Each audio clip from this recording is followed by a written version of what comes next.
Skyrim is filled with towns that feel alive. Busy markets, warm inns, places where people gather and life moves forward. You walk in, hear conversations, see routines, and it all feels grounded. But not every town gives you that feeling. Some places feel off. At first, it's subtle. The buildings look the same, the layout feels familiar, and nothing immediately stands out. But then you start to notice the small things. The way people speak, the lack of movement, the strange tension in the air that doesn't quite go away. It's not danger, not in the obvious sense. It's something quieter, a feeling that something isn't right beneath the surface, that there's more going on than what you're being shown. And the longer you stay, the more that feeling builds, turning simple moments into something uncomfortable. These are the towns that don't need chaos or conflict to stand out. They just need time. Morthal doesn't try to impress you when you first arrive. And that's exactly what makes it so unsettling. There's no grand entrance, no bustling market, no sense of energy or movement that defines so many other towns in Skyrim. Instead, you're met with silence. Not complete silence, but the kind that feels heavy, like it's pressing down on everything around you. The marsh stretches out in every direction, grey and lifeless with fog that never quite lifts. The buildings feel worn, almost forgotten, and the people don't feel entirely present. It's as if Morthal exists slightly removed from the rest of Skyrim, disconnected in a way that goes beyond geography. What makes Morthal so effective as an unsettling location isn't any one dramatic event, it's the atmosphere. From the moment you step into the town, there's a sense that something is wrong. Even if you can't immediately explain why, the environment plays a huge role in this. The swamp surrounding Morthal isn't just visually bleak, it's oppressive. The muted colours, the constant haze, the lack of clear visibility all contribute to a feeling of uncertainty. You can't see far, you can't fully orient yourself, and that lack of clarity seeps into how the town feels as a whole. Unlike places like Whiterun or Solitude, where the layout is open and quite easy to navigate, Morthal feels closed in despite being surrounded by open land. The swamp doesn't feel like space, it feels like a barrier, something that isolates the town rather than connecting it to the world. And that isolation is reflected in the people who live there. The residents of Morthal don't behave in the same grounded, routine-driven way you see elsewhere. There's a distance to them, a kind of detachment that makes interactions feel slightly off. Conversations don't flow naturally, reactions feel muted or delayed. It's subtle but noticeable. The sense that everyone is carrying something beneath the surface, something they're not saying. And as you spend more time there, that feeling only deepens. Jarl Idgrod Ravencrone embodies this perfectly. She's one of the most unusual leaders in Skyrim, not because she's outwardly hostile or corrupt, but because she feels disconnected from reality in a way that's hard to define. She speaks about visions, about seeing things others can't, about understanding the swamp in ways that go beyond normal perception. And while that could easily be dismissed as eccentricity, the way it's presented doesn't feel exaggerated. It feels grounded, just enough to be believable. That's what makes it unsettling. You're never quite sure if she's wrong or if she's seeing something that you're not.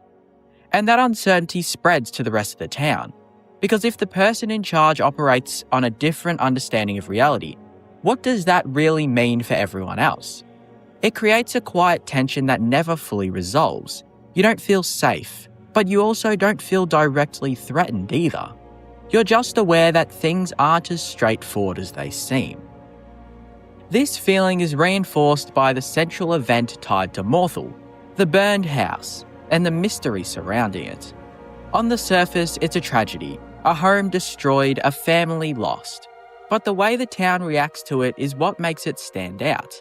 There's hesitation, avoidance, a reluctance to fully acknowledge what happened. It's not just grief, it's discomfort.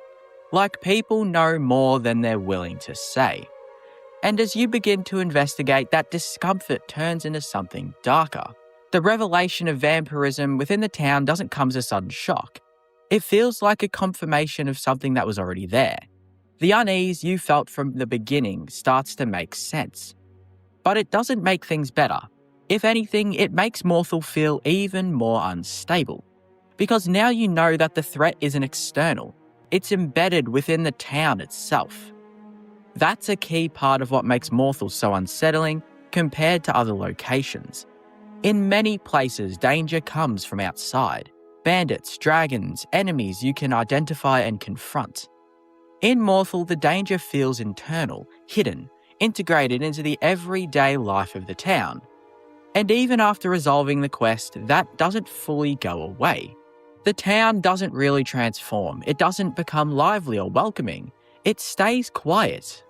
And that persistence is important, because it suggests that the nature of Morthal isn't just tied to a single event. It's part of the place itself. The swamp, the people, the atmosphere, they all contribute to something that doesn't change easily. Even smaller details reinforce this. The lack of activity, the limited number of residents, the absence of the usual distractions you find in other towns. All of it creates a sense of emptiness. Not the peaceful kind, but the kind that feels like something is missing. Like there should be more, but there isn't. And that absence becomes its own presence. You notice what isn't there just as much as what is. There's also a strange stillness to Morthal that sets it apart. Time feels slower, not in a relaxing way, but in a way that makes every moment feel slightly stretched. Walking through the town doesn't feel like passing through. It feels like lingering, like you're staying longer than you intended.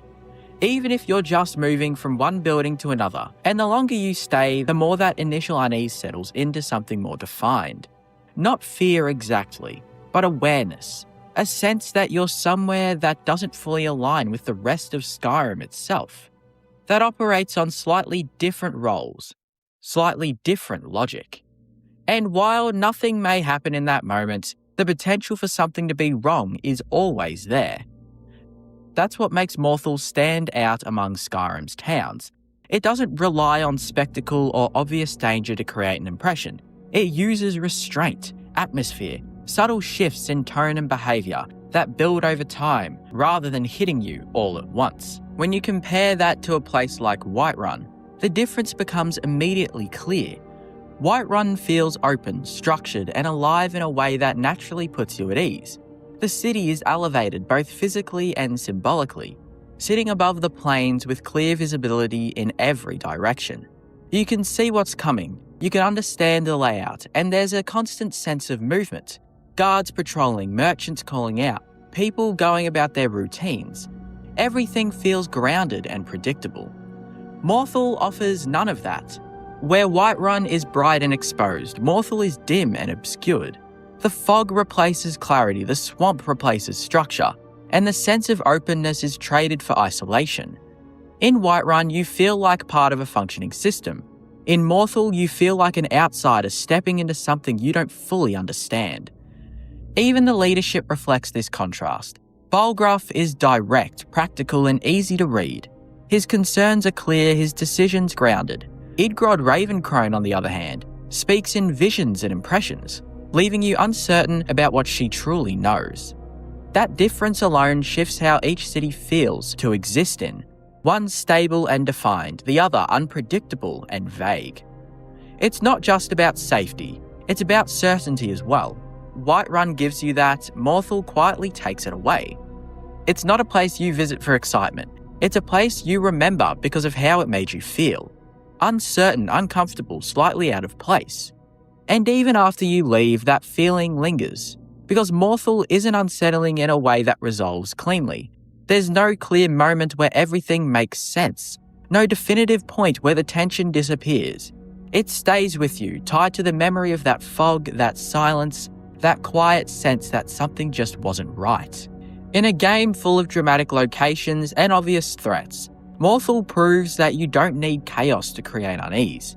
Sometimes all it takes is a town that feels just slightly wrong, and never quite explains why. Dawnstar feels wrong in a way that's hard to shake, even before you understand why. On the surface, it's just another coastal town in Skyrim, cold, quiet, and shaped by the harsh environment around it.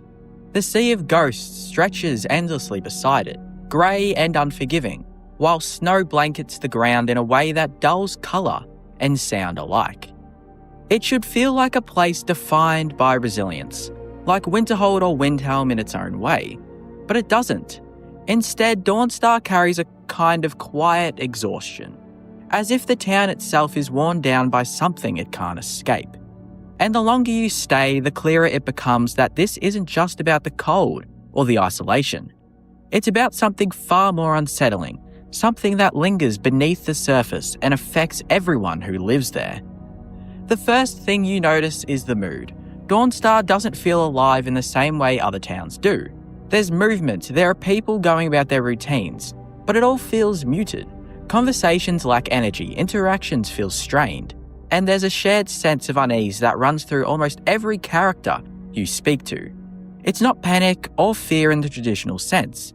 It's fatigue, a kind of collective weariness that suggests something has been wrong for a long time. And that feeling is reinforced almost immediately by the town's central issue, the nightmares. Unlike many of Skyrim's problems, which are external and visible, Dawnstar's struggle is internal. The townspeople aren't being attacked by bandits or threatened by dragons. They're being worn down in their sleep. Night after night, they experience the same reoccurring nightmares, leaving them restless, irritable, and increasingly desperate. It's a threat that doesn't leave physical marks, but the impact is undeniable. People are tired, frustrated, on the edge. And there's no clear escape from it. That's what makes it so unsettling. Sleep is supposed to be a refuge, a moment of peace between the dangers of the world. In Dawnstar, that refuge has been taken away. The one place where people should feel safe has been compromised. And because of that, the entire town feels unstable, not in a chaotic way, but in a way that suggests something fundamental has been disrupted. You can see it in how people talk. They're short with each other, dismissive, irritated in ways that feel deeper than simple frustration. It's as if the lack of rest is slowly eroding the structure of the town itself. Relationships feel strained, patience is thin, and there's a sense that things could unravel if the situation continues long enough. When you begin to investigate, the cause of these nightmares reveals itself to be tied to Vermina, the Daedric prince of dreams and nightmares. And that revelation doesn't bring relief at all, it deepens that unease. Because unlike many Daedric influences in Skyrim, which manifest through physical artifacts or direct confrontation, Vermina's presence is intangible. She doesn't need to appear openly. She doesn't need to threaten the town in a visible way. She's already inside it. That idea alone shifts how Dawnstar feels. The threat isn't something you can see or fight in the streets. It's something that exists in a space you can't fully access. And even when you enter Nightcaller Temple to confront the source, the experience reinforces the sense of disconnection. The use of dreams, memories, and altered states of perception blurs the line between what's real and what isn't. And when you return to Dawnstar, that line doesn't fully settle back into place. Because even though the quest provides a resolution, the feeling of intrusion doesn't completely disappear. The knowledge that something could reach into people's minds, control their experiences, and reshape their perception of reality lingers. It changes how you see the town, not just as a place that was affected, but as a place that can be affected in ways that aren't immediately visible.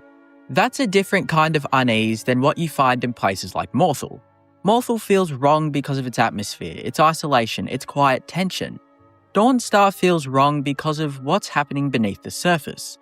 Because of the idea that the people there are not fully in control of their own thoughts. And that idea is hard to shake. Even outside of the Nightmare questline, Dawnstar carries a sense of incompleteness. It's a smaller town, lacking the structure and variety of larger cities. There are fewer distractions, fewer places to go, fewer things to anchor your experience. That emptiness amplifies everything else. There's less to pull your attention away from the underlying tension, less to break up the monotony of the environment. And obviously, the cold doesn't help either. Unlike the dramatic snowstorms of other regions, Dawnstar's environment feels flat and persistent. The snow isn't dynamic, it's constant. The sky often feels overcast, the lighting muted, and the overall tone subdued. It creates a visual consistency that borders on stagnation. reinforcing the idea that nothing here really changes. And that sense of repetition isn't just environmental, it's reflected in the people who live there, each of them carrying a different piece of the town's unease.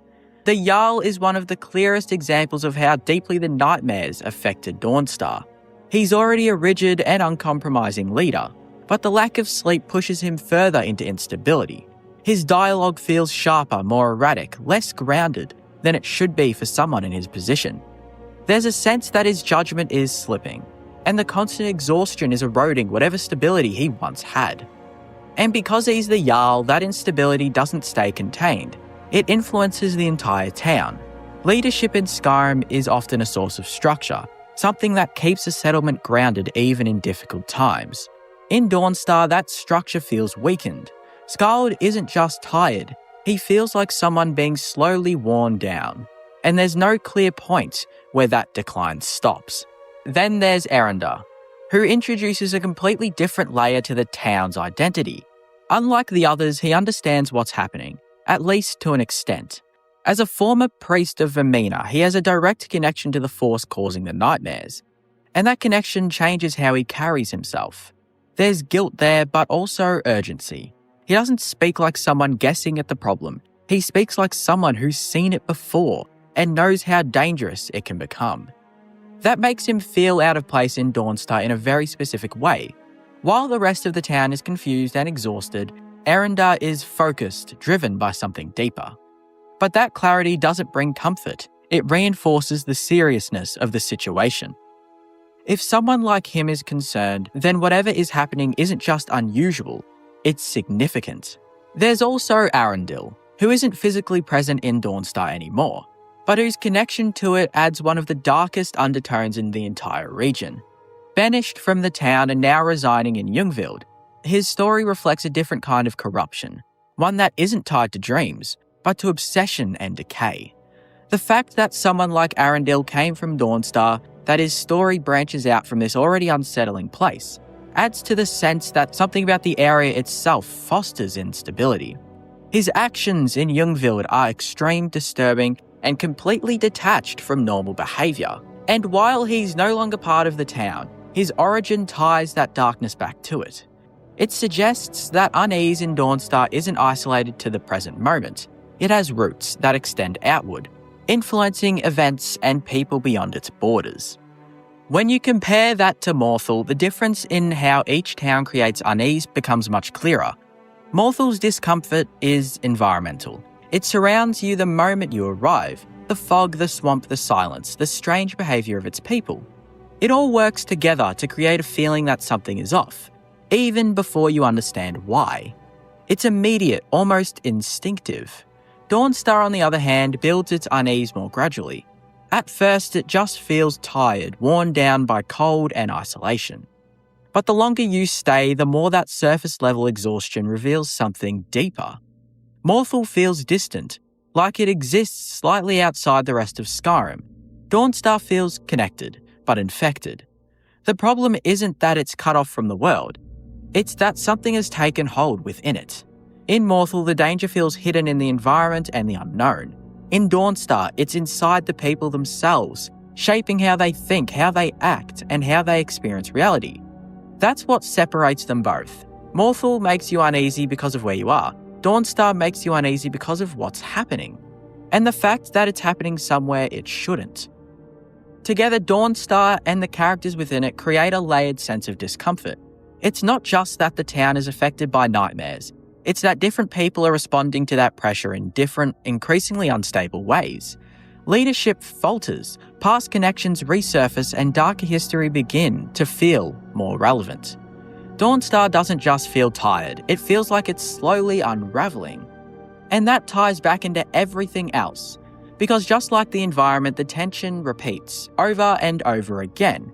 There's no variation, no progression, just the same underlying unease, expressed through different people, different moments, different conversations.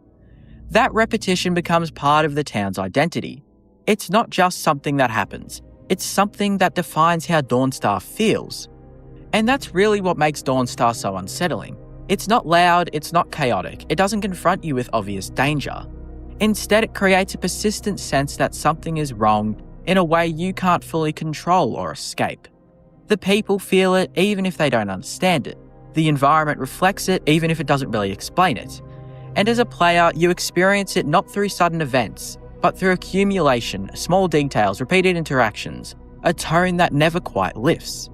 It's the kind of place where relief doesn't come from solving a problem, because even when the problem is gone, the feeling remains.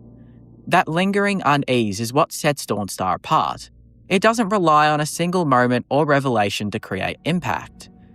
It builds slowly through atmosphere, through implication, through the idea that the mind itself can become a battleground. And once that idea takes hold, it changes how you see everything else. Because if something can't reach you there, then nowhere ever feels completely safe. Roekstead is one of those places in Skyrim that doesn't immediately announce itself as unsettling. And that's exactly why it works. On the surface, it's calm, quiet, even welcoming in a way that feels almost out of place in a province defined by conflict and harsh environments. Golden fields stretch out around it, crops grow in abundance, and the town itself feels stable in a way that nearby regions often aren't. It's small, simple, and seemingly untouched by the chaos that affects so much of Skyrim. But the longer you stay, the more that calm starts to feel unnatural. Not peaceful, but just unnatural. Because in a land where farming is difficult, where weather is unpredictable, and where most settlements struggle to sustain themselves, Roekstead doesn't just survive, it thrives. And that's where the unease begins. The first thing that stands out is the land itself. Roekstead shouldn't be as fertile as it is. The surrounding region isn't known for rich farmland, and yet the crops here grow consistently, reliably, almost effortlessly.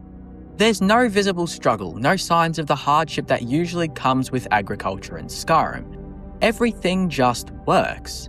And while that might sound like a success story on paper, in the context of the world it feels off. Because nothing in Skyrim comes that easily. That sense of something being too good lingers as you interact with the people who live there. Rorik, the town's founder, is at the centre of it all. He's presented as a former soldier who carved out a life for himself after years of conflict. Someone who turned a barren piece of land into a thriving farm through determination and effort. It's a straightforward story, one that fits neatly into Skyrim's broader themes of resilience and survival. But like everything else in Roekstead, there's a subtle tension beneath it. The story is almost too clean, too simple. It explains the outcome, but not the process in a way that feels entirely convincing. And that's where the questions start to form. Because Roek isn't the only one tied to the land's success. There are hints, small, easily overlooked details that suggest something else might be at play. Manette, for example, stands out immediately. He's not a farmer, not a labourer, not someone who fits naturally into the rhythm of a small agriculture town. He's a Breton with knowledge of magic, and his presence in Roekstead feels deliberate. More importantly, his dialogue and associations hint at something deeper, something tied to rituals, to knowledge that doesn't quite align with simple farming. It's never stated outright, but it doesn't need to be. The implication is enough. That implication that something unnatural might be sustaining Roekstead transforms how the entire town feels. The Golden Fields stop looking like a success story and start looking like a result. The prosperity stops feeling earned and starts feeling arranged. And once that idea takes hold, it's hard to see the town in the same way again. The NPCs reinforce this feeling in subtle but important ways. There's a lack of curiosity, a lack of questioning about why things are the way they are. People accept the prosperity as normal, even though it stands in contrast to the rest of Skyrim. That acceptance creates a kind of quiet tension. It's not that the townspeople are hiding something, they just don't seem to ask the questions that feel obvious to an outsider. And that in itself is unsettling, because it suggests either ignorance or complicity. Eric the Slayer, my follower, adds another layer to this. He's one of the more memorable NPCs in the town, dreaming of adventure, wanting to leave Roekstead and experience the wider world. On the surface, he represents a familiar archetype, the young dreamer looking beyond his small beginnings. But in the context of Roekstead, his desire to leave feels different. It feels like an instinct, a pull away from something he doesn't fully understand. His father's reluctance to let him go can be read as concern, but it also reinforces the idea that Roekstead is a place where people don't easily leave. Not because they can't, but because something keeps them there. Even the children in Roekstead contribute to that unease. There are subtle implications again, never fully confirmed, that something about the town affects them differently. Dialogue hints at strange patterns, at behaviours that don't quite align with what you'd expect. It's never explicit, never fully explained, but it adds to the growing sense that Roekstead isn't just a normal settlement with good soil. It's something else. And that something else is what defines the town's unsettling nature. Because when you start pulling together all the scattered hints, small inconsistencies, and bits of dialogue, Roekstead begins to feel less like a simple farming village, and more like something carefully constructed, something sustained by forces that aren't openly acknowledged. One of the most widely discussed interpretations is the idea of a Daedric bargain, most often tied to Clavicus Vile. The logic behind it is simple but effective. Roekstead's success is too consistent, too reliable to be natural. In a province where even the most established farms struggle against the elements, this one settlement somehow produces perfect results year after year. That kind of stability doesn't just happen, and in Skyrim, when something feels too perfect, Daedric influence is never far behind. Ideal for prosperity, crops that never fail, land that always provides, would fit perfectly within Clavicus Vile's sphere of influence. But like all Daedric bargains, it wouldn't come without a cost. And that's where the darker theories begin to take shape. One of the most disturbing ideas surrounding Roekstead is the possibility of sacrifice, specifically the suggestion that the town's prosperity is maintained through the loss of women or children. It sounds extreme at first, but there are small, uncomfortable details that keep the idea from being dismissed entirely. There's an unusually high number of widowers in the town, men who speak of deceased wives with a kind of quiet finality. Lemkill in particular stands out, not just because he's harsh, but because of how openly he expresses disdain towards his daughters.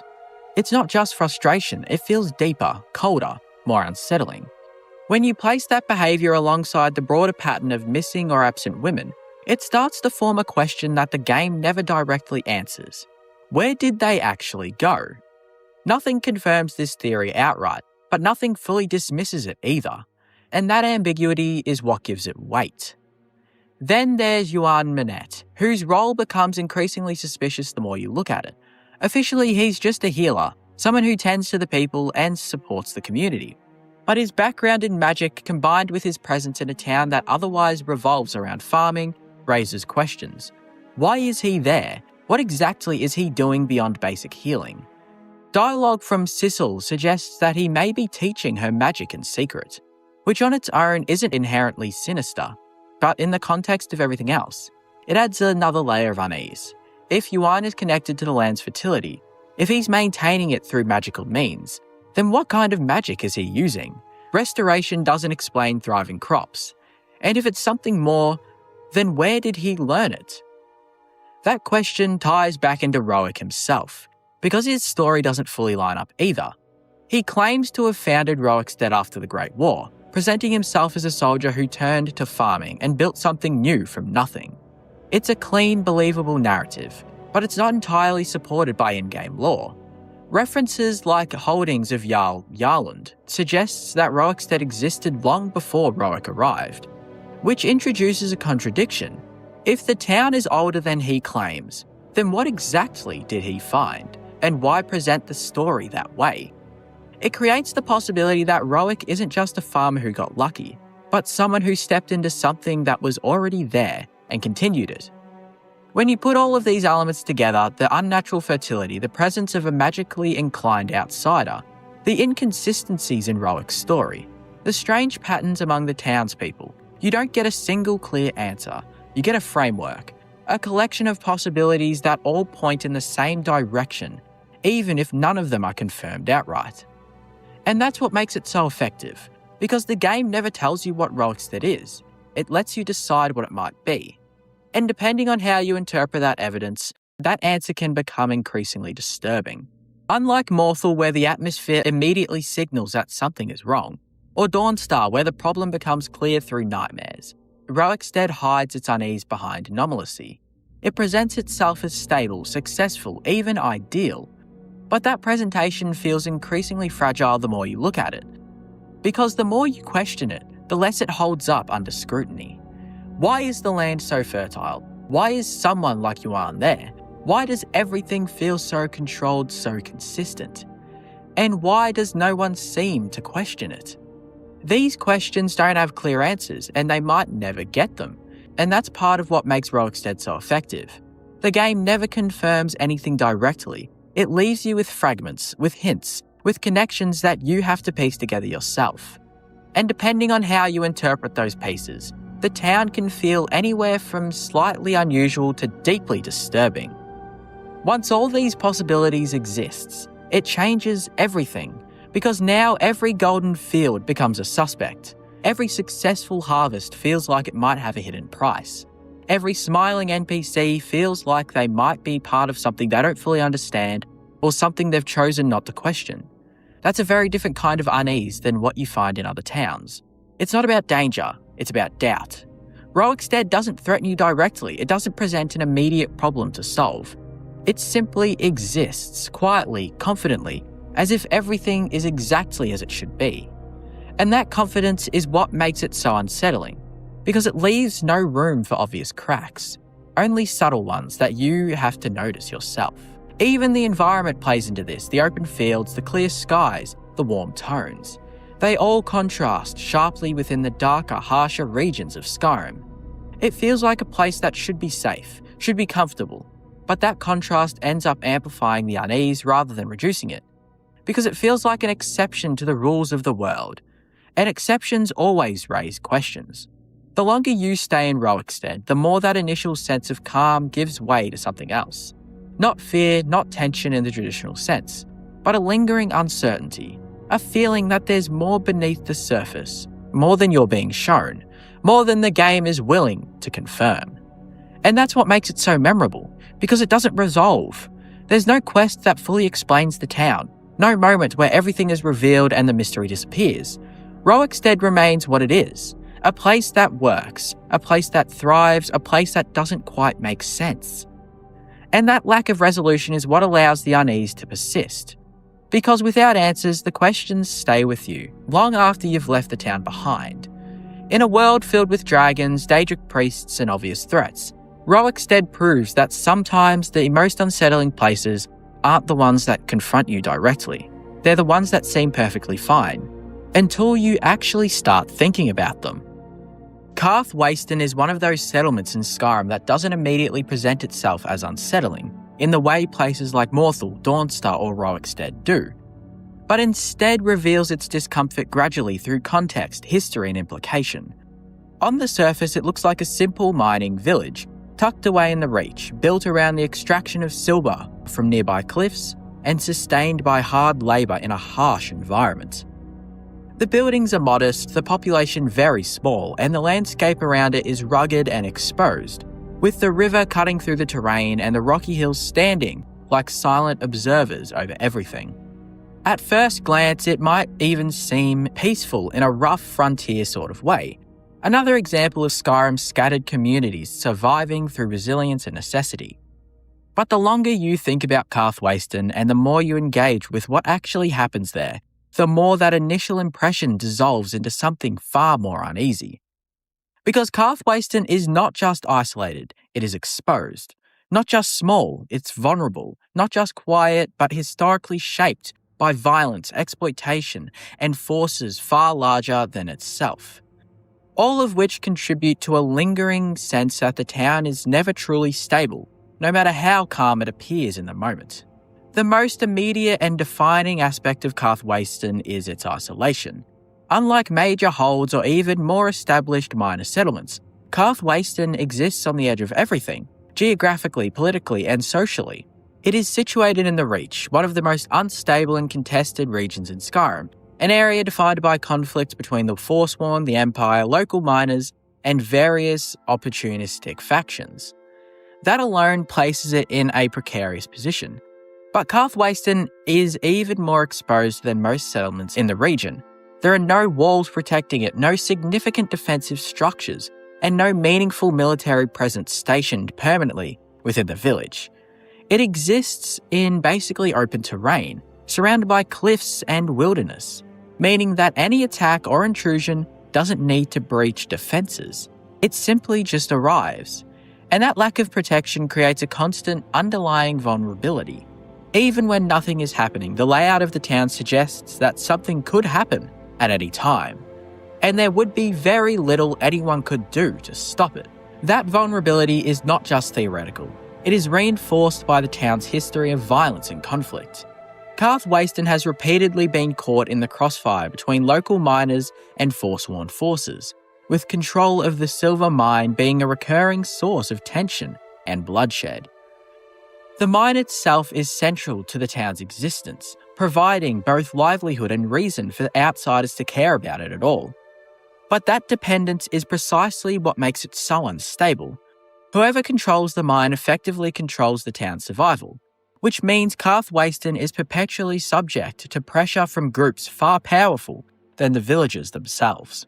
This dynamic transforms the settlement from a self-sustaining community into a resource node contested by larger forces. The residents are not fully in control of their own environment. They are participants in a cycle of exploitation and resistance that has repeated itself over time, leaving behind a sense of exhaustion and resignation that can be felt in how the town functions. When you speak to the NPCs in Karth Wasteland, that sense of weariness becomes more apparent. Characters like Thongvor Silverblood represent opposing interests tied to the mine, and the conflict between NPCs highlights how external power structures impose themselves onto the town's internal dynamics.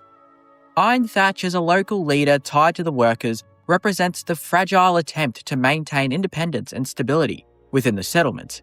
Thongvor Silverblood, on the other hand, embodies the reach of powerful external influence, specifically Markarth's elite families, who see Karth Wasteland not as a community, but as an asset. The tension between these figures is not abstract. It plays out directly in the town, shaping relationships, decisions, and ultimately the safety of everyone living there. This creates a situation where the villagers are not simply living their lives. They are constantly navigating pressures imposed from above and around them, with little ability to truly escape or redefine their circumstances. That imbalance of power contributes heavily to the unsettling nature of Karth Wasteland. Unlike towns that feel internally cohesive, Karth Wasteland feels fractured by external influence. It does not belong fully to its inhabitants. It exists in a state of contested ownership, where different factions assert control or claim legitimacy, and the villagers are left trying to survive within these shifting boundaries. This creates a subtle but persistent sense of instability. Even when nothing violent is actively occurring, the memory of past conflicts and the expectation of future ones hangs over the settlement like a shadow that never fully lifts. The geography of Karth Wasteland reinforces this feeling in a very deliberate way. The open cliffs and narrow pathways make it visually striking, but also emphasise exposure. There is no sense of enclosure or safety. The mine sits prominently within the landscape, almost exposed rather than hidden, as if it's waiting to be noticed and taken. The river nearby provides a sense of movement and life, but it also cuts through the terrain in a way that feels like a boundary rather than a connection. Everything about the environment suggests separation rather than integration, reinforcing the idea that Karth Wasteland is not protected by its surroundings, but instead left vulnerable within them. What makes this especially unsettling compared to other towns in Skyrim is that this place lacks the comforting illusions that some settlements provide. In places like Whiterun, even though danger exists in the broader world, the city itself feels secure due to its walls, leadership, and organisation. In Dawnstar or Morthal, unease is tied to supernatural or environmental factors that are very clearly identifiable and eventually addressed. Even Roeksted's ambiguity is wrapped in pastoral calm that masks its strangeness. Karth Wasteland, however, offers no such buffer. Its problems are not hidden behind mystery or softened by structure. They are direct, political, and ongoing. There is no sense that things are being kept stable by design. Instead, stability feels temporary and easily disrupted. To go more in depth, That sense of vulnerability becomes even more pronounced when you look at one of the darkest events tied to the settlement, the so-called Karthwasten Massacre. Unlike many conflicts in Skyrim that are clearly defined with obvious sides and outcomes, this event is surrounded by uncertainty, conflicting accounts, and a lack of closure that only adds to the town's unsettling reputation. What is genuinely agreed upon is that during the chaos of the Stormcloak Rebellion, Karthwasten became the site of a brutal confrontation involving mercenaries. Beyond that, the details begin to fracture. Some accounts suggest that the Stormcloaks were responsible, using hired fighters to secure control of the mine and eliminate resistance. Others point towards the Forsworn, framing the attack as part of their ongoing struggle to reclaim territory in the Reach. Both explanations are plausible. Within the context of the region, both factions have a reason to target a place like this, and both have histories of violence tied to resource control and territorial dominance. But the fact that no single narrative is clearly established is what makes the event so unsettling. Because it means the truth is buried, and what's left behind it is just uncertainty. For the people of Karthwasten, that uncertainty becomes part of the town's identity. It's not just that violence occurred, it's that no one can fully agree on who caused it or why it unfolded the way it did. That lack of clarity prevents any real sense of resolution. There's no clear enemy to blame, no definitive version of events to move on from. Instead, the massacre lingers as kind of an open wound in the town's history, something acknowledged but never fully understood. It also reinforces how easily Karthwasten can be overtaken by larger forces. The involvement of mercenaries is particularly telling. It suggests that conflict wasn't just ideological or territorial, it was transactional. The town became a target not only because of its strategic importance, but because it could be bought. Violence wasn't just a byproduct of war, it was something organised, outsourced, and directed at a place that lacked the means to defend itself. That realisation shifts how you see Karthwasten entirely. It's not just vulnerable to attack, it's vulnerable to decision. To choices made elsewhere by people who may never even set foot in the town themselves. And once that idea takes hold, the settlement starts to feel less like a community and more like a point on the map. Something that can be claimed, contested, or erased depending on who decides it matters. The aftermath of the massacre doesn't offer closure either. There's no large-scale rebuilding effort, no significant shift in how the town protects itself, no visible change that suggests lessons were learned or systems improved. Instead, Karthwasten continues much as it always was, small, exposed, and dependent on the same fragile structures that allowed the violence to happen in the first place. Which makes the event feel less like a singular tragedy and more like a pattern, a warning that what happened once could happen again, and it did with the mine being taken over. And that lingering possibility is what gives Karthwasten its deepest sense of unease. The massacre isn't just part of its past, it's part of its present. It shapes how the town feels, even if it's not directly referenced in every interaction. It exists in the background, influencing perception, reinforcing the idea that this is a place where things can go wrong quickly, and without clear explanation. Even the aftermath of conflict in Karthwasten does not fully restore a sense of safety. Depending on player choices, the town can shift control or experience violence that leaves lasting effects on how it feels. But regardless of that outcome, the underlying vulnerability remains unchanged. The mine is still central, the geography is still exposed, the power dynamics are still unbalanced. Nothing fundamentally resolves the core issue that the town exists in a state of dependency on forces outside its control. This is what ultimately makes Karthwasten one of the most unsettling towns in Skyrim, not because of supernatural horror or overt strangeness, but because of its realism. It reflects a kind of vulnerability that feels plausible within the world of Skyrim, a small community caught between larger powers, sustained by resources that make it vulnerable, but also dangerous to possess. It is a place defined not by what it is, but by what it's subject to. And that creates a lingering discomfort that doesn't rely on atmosphere alone, but on understanding. Because once you recognise how fragile Karthwasten really is, it becomes difficult to see it as just another quiet mining village. It starts to feel like a place waiting for the next conflict to arrive. There are towns in Skyrim that feel unsettling because something is happening. And then there are places like Kynes Grove, where the unsettling part is what already happened, and how little of it seems to matter anymore. You arrive, you look around, and nothing immediately stands out. A small mining settlement, a few scattered buildings, a working population just trying to get by. It feels ordinary, almost forgettable. But that's exactly what makes it so strange, because Kynes Grove is a place that has experienced something massive, something that should have permanently changed it, and yet somehow it hasn't.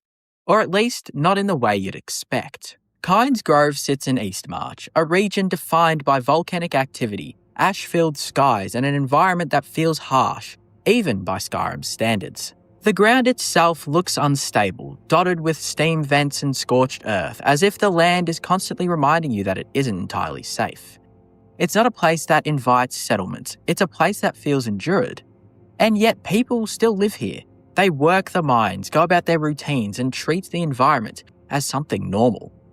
That alone creates a subtle tension, because when something dangerous becomes routine, it stops being acknowledged, even if the danger never actually goes away. But the real source of unease in Kynes Grove isn't just the land. It's the history tied to it, specifically the return of a dragon. Kynes Grove is one of the first places in Skyrim where you witness a dragon being resurrected. Not just encountered, not just fought, but brought back. You arrive alongside Delphine, watch as Alduin himself appears, and see a dead dragon rise from the ground in a moment that fundamentally reshapes what dragons represent in the game. Up until that point, dragons are threats, but they are singular, isolated. In Kynes Grove, that understanding changes. They are no longer just enemies, they are part of something larger, something ongoing, something that can't be stopped as easily as you might have hoped. And all of that happens right there, in the middle of this small, otherwise unremarkable settlement. What makes this so unsettling isn't just the event itself, it's what comes after. Because once the dragon is defeated, once Alduin leaves, once the immediate threat is gone, Kynes Grove goes back to normal. The miners return to work, the town continues as if nothing truly changed. Life resumes in the shadow of something that should have redefined everything. And that disconnect is where the unease starts to settle in. Because how does a place experience something like that and just move on? The answer, or at least part of it, lies in the nature of Kynes Grove's people. This is not a town of heroes or scholars. It's a working settlement built around labour, routine and survival. The miners aren't there to question the nature of dragons or contemplate the implications of Alduin's return. They're there to work, to earn, to continue, and that focus creates a kind of emotional distance from what happened. But that distance doesn't make the event less significant. It makes the town feel disconnected from it. Like the scale of what occurred doesn't match the scale of how it's processed. That mismatch is what gives Kynes Grove its unique kind of unease. In other towns, major events leave visible marks, changes in dialogue, shifts in behaviour, a sense that something has happened that people are still reacting to. In Kynes Grove, the reaction feels muted, contained, almost absent. And that absence becomes noticeable, because you remember what happened there. You remember Alduin, you remember the resurrection, and yet the town doesn't reflect that memory in a way that feels proportionate. It creates a strange disconnect between player experience and world response. You've witnessed something monumental, something that signals the beginning of a much larger threat, and then you look around and the town feels unchanged. That lack of acknowledgement doesn't make the event less impactful, it makes the town feel more unsettling, because it suggests one of two things. Either the people of Kynes Grove are so used to danger that even something like this doesn't fully register, or they simply don't have the capacity to process. Neither option is particularly comforting. The environment reinforces this feeling in subtle ways. The volcanic terrain, the constant heat rising from the ground, the muted colours. It all creates a backdrop that feels unstable, even when nothing is actively happening. There's no sense of calm in Kynes Grove, just a kind of baseline tension that never fully disappears. It's not dramatic, it's persistent. And that persistence mirrors the town's relationship with the events that took place there. Nothing explodes into chaos, nothing visibly collapses, everything just continues, layered on top of what came before, without fully addressing it. Even the layout of the town contributes to this. It's small, open, with little separation between its parts. There's nowhere for things to hide, no complex structure to explore. Everything is visible, everything is exposed. And yet, despite that openness, it still feels like something is missing. Some acknowledgement, some reaction, some shift that would make the place feel grounded in what happened there. But it never comes, and that absence lingers. Kynes Grove also stands out because of how early it appears in the main story. For many players, this is one of the first major moments where the scale of the dragon threat becomes clear, other than Helgen. It's a turning point, not just narratively but thematically. It tells you that this isn't a series of isolated encounters.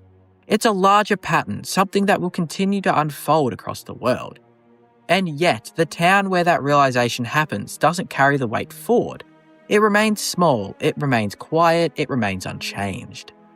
That contrast between what the player experiences and what the world reflects is what makes Kynes Grove so uniquely unsettling. It's not that the town is dangerous in the traditional sense, it's that it feels disconnected from the significance of what happened within it. And that disconnect raises a subtle, lingering question. If something this important can happen here and leave so little visible impact, what else might be happening in Skyrim that no one else is fully acknowledging? That question extends beyond Kynes Grove itself. It turns the town into a kind of symbol, a place that represents the gap between events and perception, between reality and response. It suggests that the world of Skyrim doesn't always process its own dangers in a way that feels complete. And that idea is far more unsettling than any single event. When you start comparing Kynes Grove to other unsettling towns in Skyrim, what stands out isn't what it has, but what it lacks. Morthal builds its unease through atmosphere, a constant sense that something is wrong beneath the surface. Dawnstar creates discomfort through intrusion, where people are actively being affected by something they can't escape. Roekstead hides its strangeness behind perfection, leaving you to question what's really sustaining it. Karth Wasteland feels unstable because of external pressure, always on the edge of being overtaken by something stronger. Kynes Grove doesn't follow any of those patterns. It doesn't hide something, it doesn't build tension slowly. It doesn't really suggest deeper secrets waiting to be uncovered. Instead, it shows you something massive, something undeniable, and then nothing follows. That's what separates it. Where other towns make you uneasy because of what you don't know, Kynes Grove unsettles you because of what you do know, and how little that knowledge seems to matter to the place itself. This becomes even clearer when you look at the NPCs. Idra and Roggy Knotbeard, who represent the everyday life of Kynes Grove. Idra runs the local inn, maintaining a sense of normalcy that feels almost forced when you consider what happens just outside of the town. There's no dramatic shift in her behaviour, no lingering fear or urgency in how she speaks. She carries on, grounded in routine, as if the extraordinary event that occurred nearby never truly disrupted that rhythm. Roggy, meanwhile, reflects a different side of that same idea, a miner defined more by his habits than any larger awareness. He embodies the kind of person who doesn't engage with the bigger picture. His world is small, focused on work, drink, and survival. And that narrow focus creates a kind of insulation from the larger events unfolding around him. It's not that he's unaware, it's that the awareness doesn't translate into action or change. And that's the pattern across the town. The NPCs don't react in ways that match the scale of what happened. They acknowledge at most, but they don't transform. Compared to someone like Jarl Idgrod in Morthal, who actively reflects the strange nature of her environment, or Erender in Dawnstar, who directly engages with the source of the town's suffering, Kynes Grove's residents feel detached, not ignorant but disconnected. They exist alongside something significant without fully integrating it into their understanding of the world. That disconnect is what gives the town its identity, because it creates a gap between event and reaction, between experience and meaning. And that gap is where the unease lives, because it implies that even the most significant moments can be absorbed, normalised, and ultimately overlooked. Kynes Grove doesn't need mystery or hidden lore, or supernatural ambiguity to feel unsettling. It just needs that one event. And the way everything continues afterwards as if it didn't matter as much as it should have. That's what lingers, not the dragon, not the battle, but the silence that follows, and the realization that sometimes the most unsettling places in Skyrim aren't the ones where something is happening, but the ones where something already happened, and no one seems to fully react to it. You don't walk into Skarl Village and feel peace. You walk in and feel like something has already gone wrong. Not in an obvious chaotic way at first, but in a way that immediately feels off. The village is too quiet, too empty, too still for a place that's supposed to be lived in. And then you notice the people who are there. They're not really present. They're working, moving, repeating the same actions over and over again. But there's no awareness behind it. No reaction to you, no curiosity, no acknowledgement. Just motion without thought. It doesn't feel like a village functioning. It feels like a village being controlled. And that's exactly what's happening. Mirak's influence has taken hold of Skarl Village, and it doesn't show itself through destruction or open violence. It shows itself through removal. The removal of will, of identity, of presence. The villagers aren't fighting, they aren't resisting, they've already lost.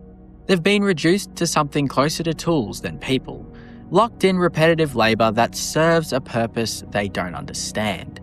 That's what makes it so unsettling. It's not chaos in the traditional sense, it's control, and it's quiet. The repetition is the most disturbing part. You can stand there and watch them, and nothing changes. They don't break routine, don't react, don't stop. It creates this trance-like atmosphere where time feels stuck, like the village is caught in a loop it can't escape.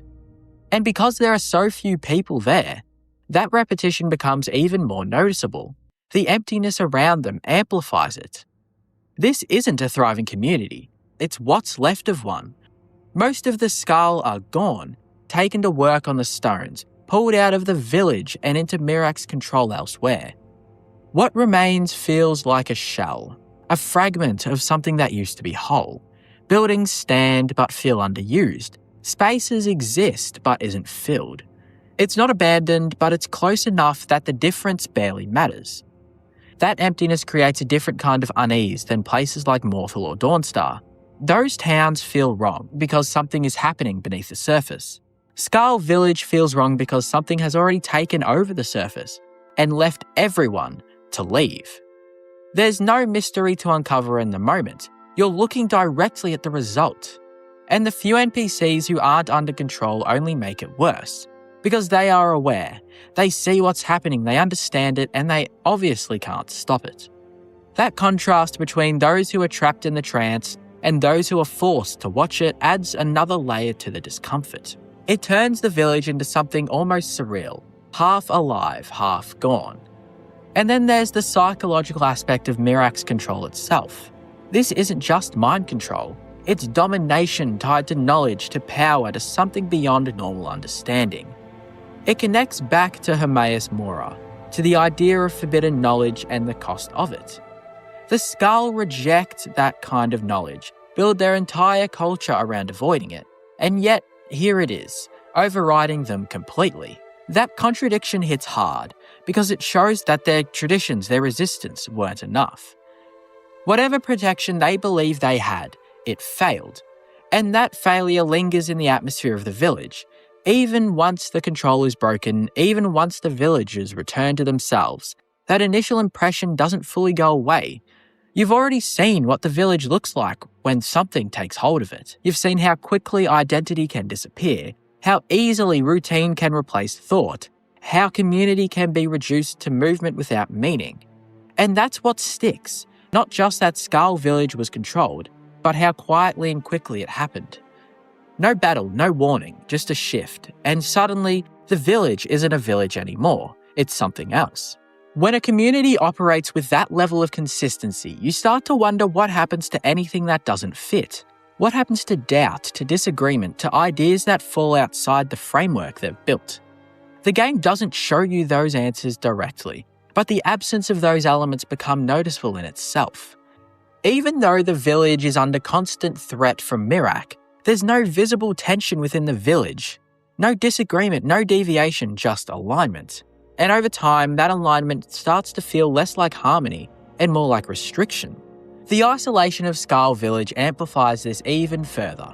Unlike other remote settlements in Skyrim, which still feel connected to trade routes, political structures, or nearby regions, the Skull exists in near total separation.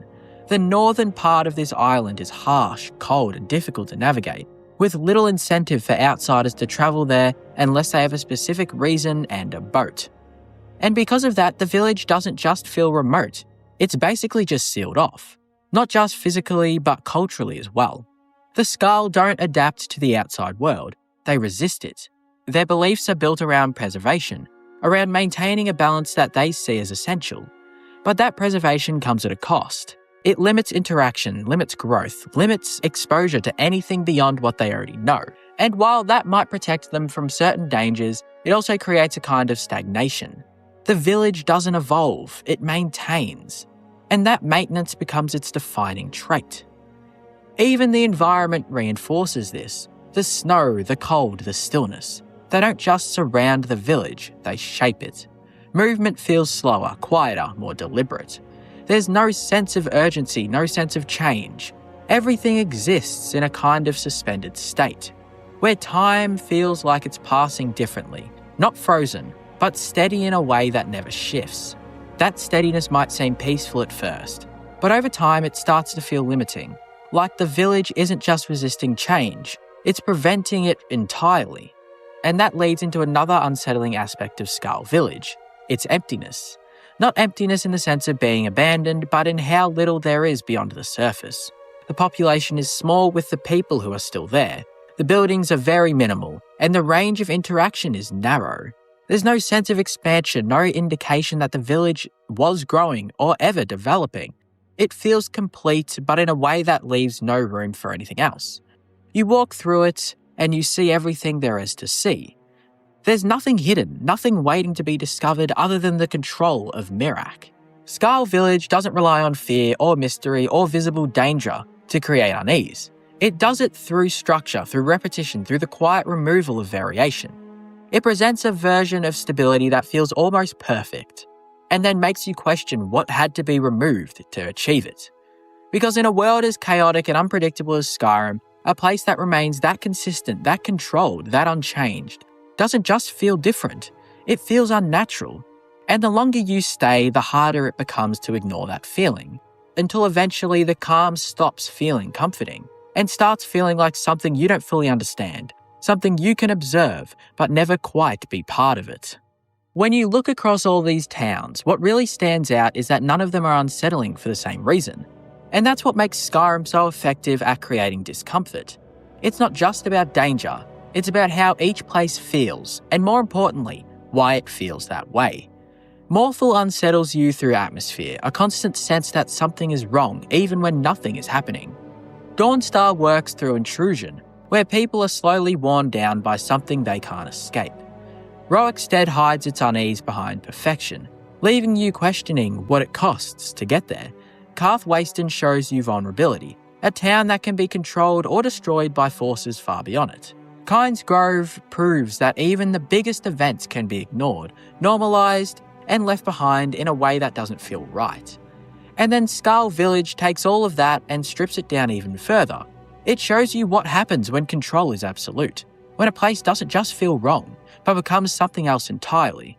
A village where people are still there, but not really present, where identity disappears and all that's left is repetition. And that's what really ties all these places together. It's not just that they're dangerous, it's that they take something familiar, a town, a community, a place that should feel safe, and twist it in a way that feels just slightly off. Sometimes subtle, sometimes obvious, but always enough to stay with you. Because in Skyrim, the most unsettling places aren't the ones filled with enemies. They're the ones that make you question what you're actually looking at. Skyrim is filled with places players remember instantly. Major cities, iconic ruins, huge quest locations that become impossible to forget, no matter how many times you replay the game. But then there are other places. The ones hidden between mountains, buried deep in the wilderness, or tied to quests so small that most players never return after finding them once. Locations that feel like they're slowly faded into the background of Skyrim itself. And the strange thing is, some of these places are actually incredible. They have atmosphere, lore, unique designs, sometimes even entire stories attached to them. But for one reason or another, they're almost never talked about. They exist quietly at the edges of the game, overshadowed by bigger locations and forgotten over time. And that's exactly what makes them so interesting to go back and look at. Raven Rock is one of the strangest examples of a forgotten place in Skyrim, because technically it shouldn't be forgotten at all. It's the central settlement of the entire Dragonborn DLC, the first major location players arrive at when they reach Solstheim, and one of the most distinct towns Bethesda ever created for Skyrim. It has unique architecture, an entirely different atmosphere from mainland Skyrim, deep political and cultural tensions, and direct ties to some of the most important lore in the Elder Scrolls universe. On paper, Raven Rock should be one of the most memorable locations in the entire game.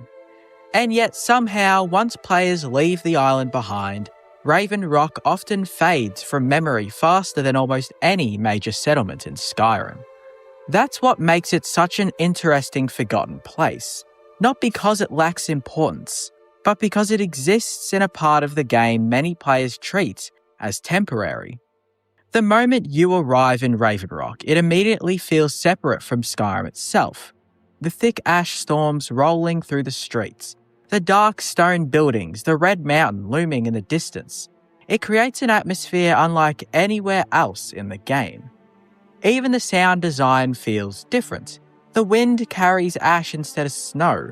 The environment feels heavier, harsher, more oppressive than the open landscapes of Skyrim. And that uniqueness should make the town unforgettable, but in practice it often has the opposite effect. Because Raven Rock feels disconnected from the rest of the game in a way few other settlements do. The town exists physically within the Dragonborn DLC, but emotionally it feels almost detached from Skyrim's core experience. Most players arrive there with a specific purpose: follow the cultists, investigate Mirak, complete the expansion storyline.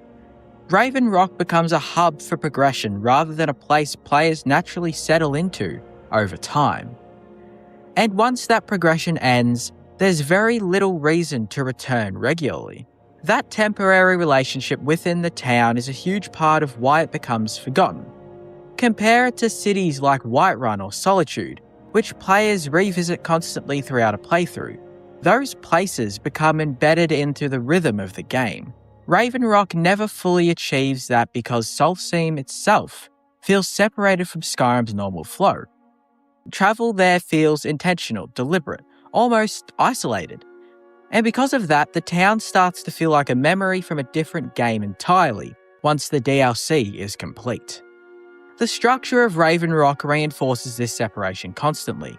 Unlike the sprawling cities of Skyrim, Raven Rock is compact and enclosed, surrounded by ash-covered walls and harsh terrain that make it feel trapped between survival and collapse. There's a constant sense that the settlement is struggling to endure rather than grow. That struggle defines the atmosphere of the town more than anything else. The Dunmer living there aren't thriving, they're surviving. Many NPCs speak openly about hardship, limited resources, and the difficulty of maintaining life on Solstheim.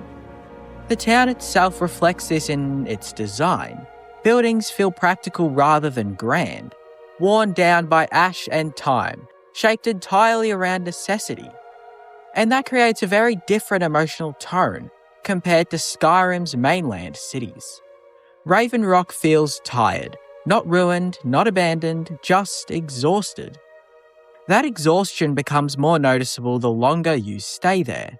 Even after major questlines are completed, the town never truly changes. The ash storms continue, the tension remains, the environment stays harsh and oppressive.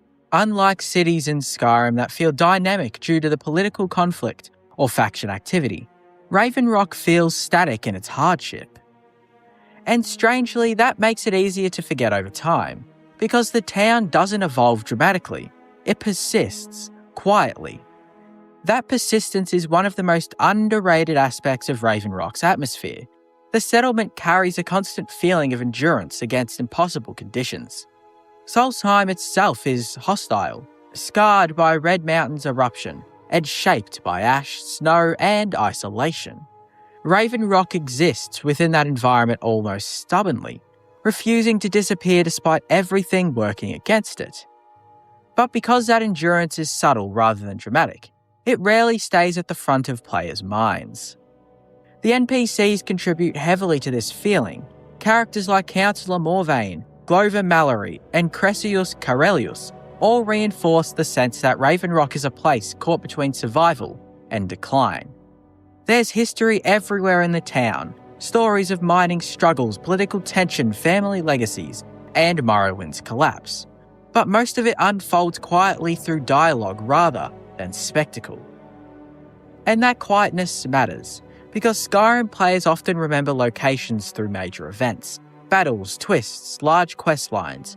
Raven Rock's strength comes from atmosphere and slow world building, which ironically makes it easier for players to overlook once they leave.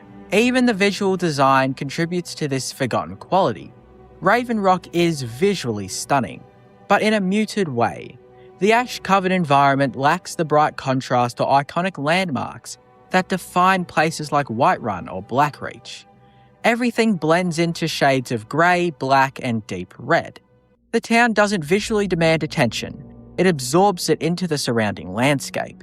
That blending effect makes the settlement feel almost swallowed by Solstheim itself, like the island is slowly reclaiming it. And that creates another reason why Raven Rock becomes forgotten. It feels temporary even when it isn't. The town constantly gives the impression that it's barely holding together, that eventually the ash and isolation will consume it completely. That fragility lingers beneath everything, even after Miraak is defeated and the major threats are resolved. Raven Rock never feels victorious. There's no sense of triumph or renewal. The town simply continues existing under the same harsh conditions it always has. That lack of resolution separates it from many other major locations in Skyrim. Most settlements eventually feel stable, secure, or at least hopeful after major quest lines conclude. Raven Rock doesn't. It remains burdened by its environment and history, no matter what you accomplish there. And because of that, it starts to feel emotionally distant from the player over time. Not important, just disconnected. The geography of Solstheim amplifies this even further. Raven Rock sits at the southern edge of the island, separated from mainland Skyrim by the Sea of Ghosts and surrounded by terrain that constantly reminds you how far from home you actually are. Travelling there requires intention. You don't casually wander into Raven Rock the way you might revisit Whiterun or Riften during normal exploration. You choose to go back, and most players simply don't. Not because the town is bad, but because Skyrim's main world naturally pulls attention elsewhere. That's what makes Raven Rock such a fascinating forgotten place. It's not hidden, abandoned, or insignificant. In many ways, it's one of the richest locations Bethesda ever designed for Skyrim. But its separation from the main game, combined with its quiet storytelling and oppressive atmosphere, causes it to slowly fade from players' attention once Solstheim is left behind. And when you finally do return to Raven Rock after a long time away, the feeling is immediate. The ash storms, the silence, the heavy atmosphere pressing down over the town, it all comes back instantly. And suddenly you realise how strange it is that a place this unique becomes so easy to forget. Because Raven Rock doesn't lack identity. If anything, it has too much of it. It feels so detached from Skyrim's normal tone that it almost exists in its own category entirely. A settlement shaped by survival, isolation, and exhaustion, rather than adventure or conquest.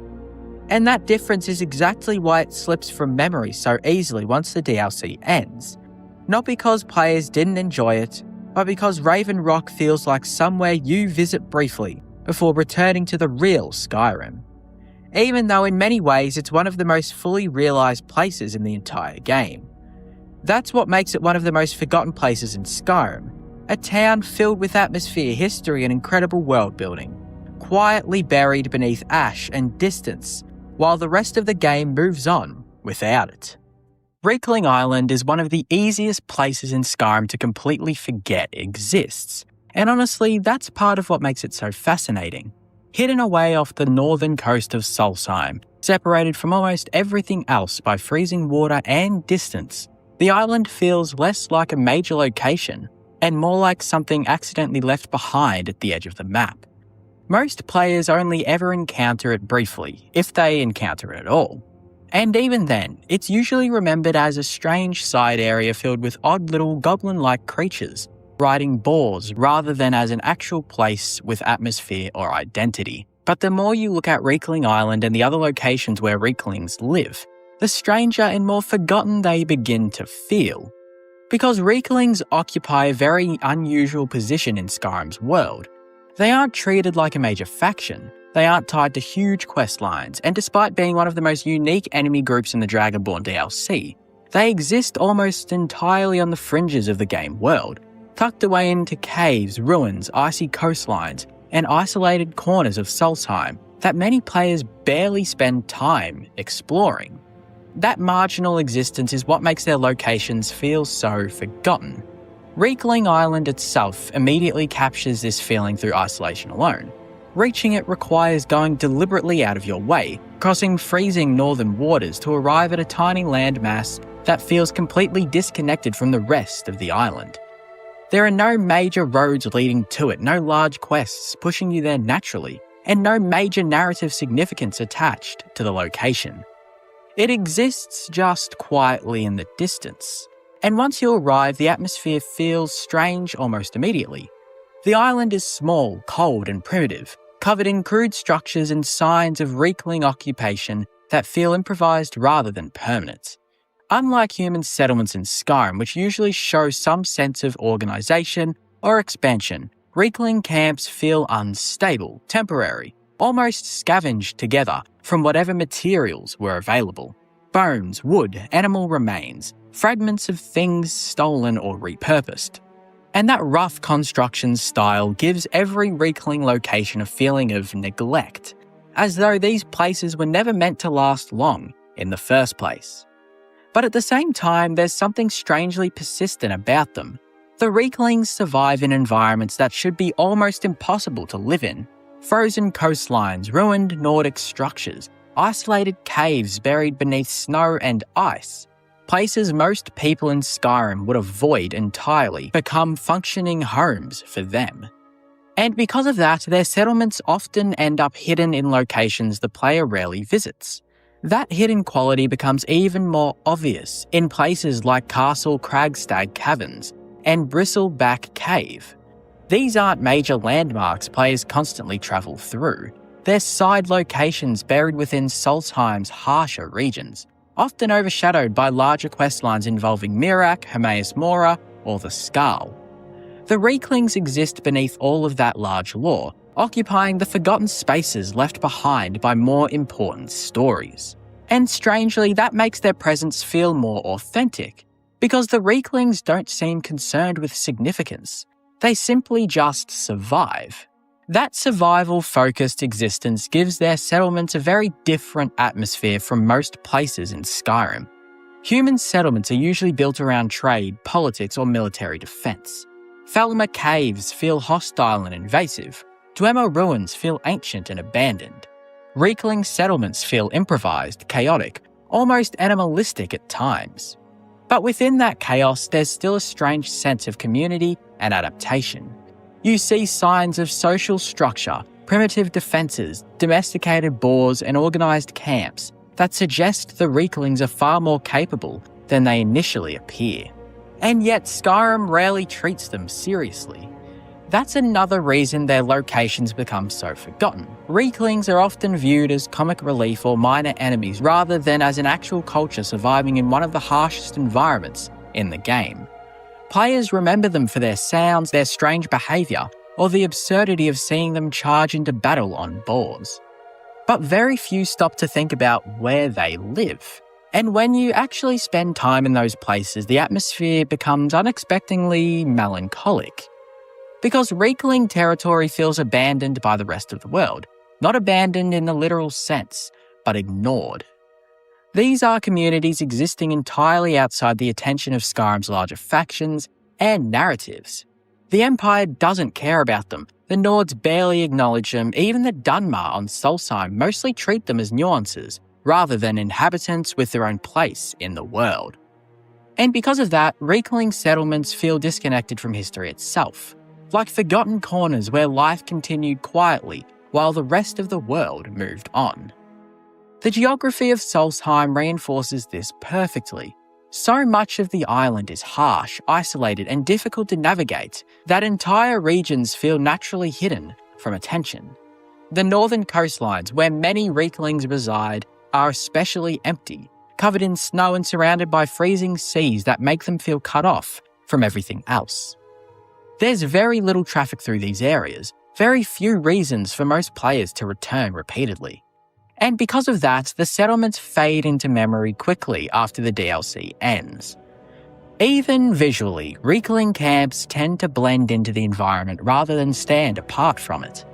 Their crude structures use natural materials and scavenge debris that often makes them feel like extensions of the landscape itself. Unlike Nordic ruins or Dwemer architecture, which immediately draws your attention, Reekling settlements feel almost hidden within the terrain. That concealment contributes heavily to their forgotten quality. You don't remember a massive landmark, you remember fragments, snow-covered huts, bones sticking out from the ground, tiny figures moving through the fog. The atmosphere surrounding these places also feel very different from most enemy locations in Skyrim. Falmer caves are oppressive, bandit camps feel also aggressive, vampire lairs feel threatening. Reekling settlements often feel strangely quiet, not peaceful, but isolated in a way that feels detached from the larger world. Even combat with them tends to feel chaotic rather than structured. Their attacks are disorganized, loud, and frantic, reflecting the improvised nature of their entire existence. But once the fighting stops, what remains is often silence and emptiness. A tiny settlement sitting alone in the snow, forgotten almost immediately after you leave. That's what makes Reekling Island such a perfect example of a forgotten place in Skyrim. It isn't memorable because of a huge quest or major lore reveal. It's memorable because it feels like the edge of the world, a place that exists quietly beyond the areas players normally care about. And the same applies to nearly every Reekling location across Solstheim. They occupy the margins, the leftover spaces, the regions too cold, remote, or insignificant for anyone else to claim. And because of that, their settlements carry a very different emotional tone than most places in Skyrim. They don't feel grand or important.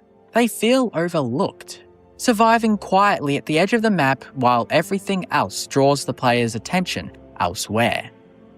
That's why they become so easy to forget, not because they lack atmosphere, not because they're poorly designed, but because Skyrim itself rarely pauses long enough to focus on them. The main stories move past them quickly, the larger factions ignore them, and once the player leaves Solstheim behind, the memory of those frozen little camps often disappears beneath everything else the game throws at you, until eventually Reekling Island and the settlements surrounding it begin to feel almost dreamlike in retrospect. Tiny forgotten communities buried beneath snow and distance, still surviving, still waiting, in parts of Skyrim most players never think to return to again. Skull Village is one of the strangest places in Skyrim, because despite everything surrounding it, the lore, the isolation, the history tied to Miraak and Hermaeus Mora, it somehow feels like a place where almost nothing actually happens. And that contrast is exactly what makes it stand out. On paper, Skull Village should feel important. It sits in one of the harshest regions in the entire game, home to a deeply spiritual group of people with unique beliefs, ancient traditions, and direct ties to some of the biggest events in the Dragonborn DLC. But when you actually spend time there, especially after completing the major quest lines connected to it, the village becomes eerily still, not abandoned, not empty, just quiet in a way that feels almost unnatural compared to the rest of Skyrim. That feeling starts with the village's location. Skull Village is isolated even by Solstheim standards. tucked away in the snowy northern region of the island, far from the ash-covered chaos surrounding Raven Rock. The journey there already feels disconnected from normal exploration routes. You push through snowstorms, frozen terrain, and long stretches of wilderness where almost nothing breaks the silence, except the wind and the occasional hostile creature. And then you arrive at the village itself, a small cluster of buildings surrounded by snow, separated from everything else by sheer distance alone. At first glance, it feels like there should be more here. The atmosphere suggests significance. The Skarl have a unique culture, a different worldview from most people in Skyrim, a long history tied to the land itself.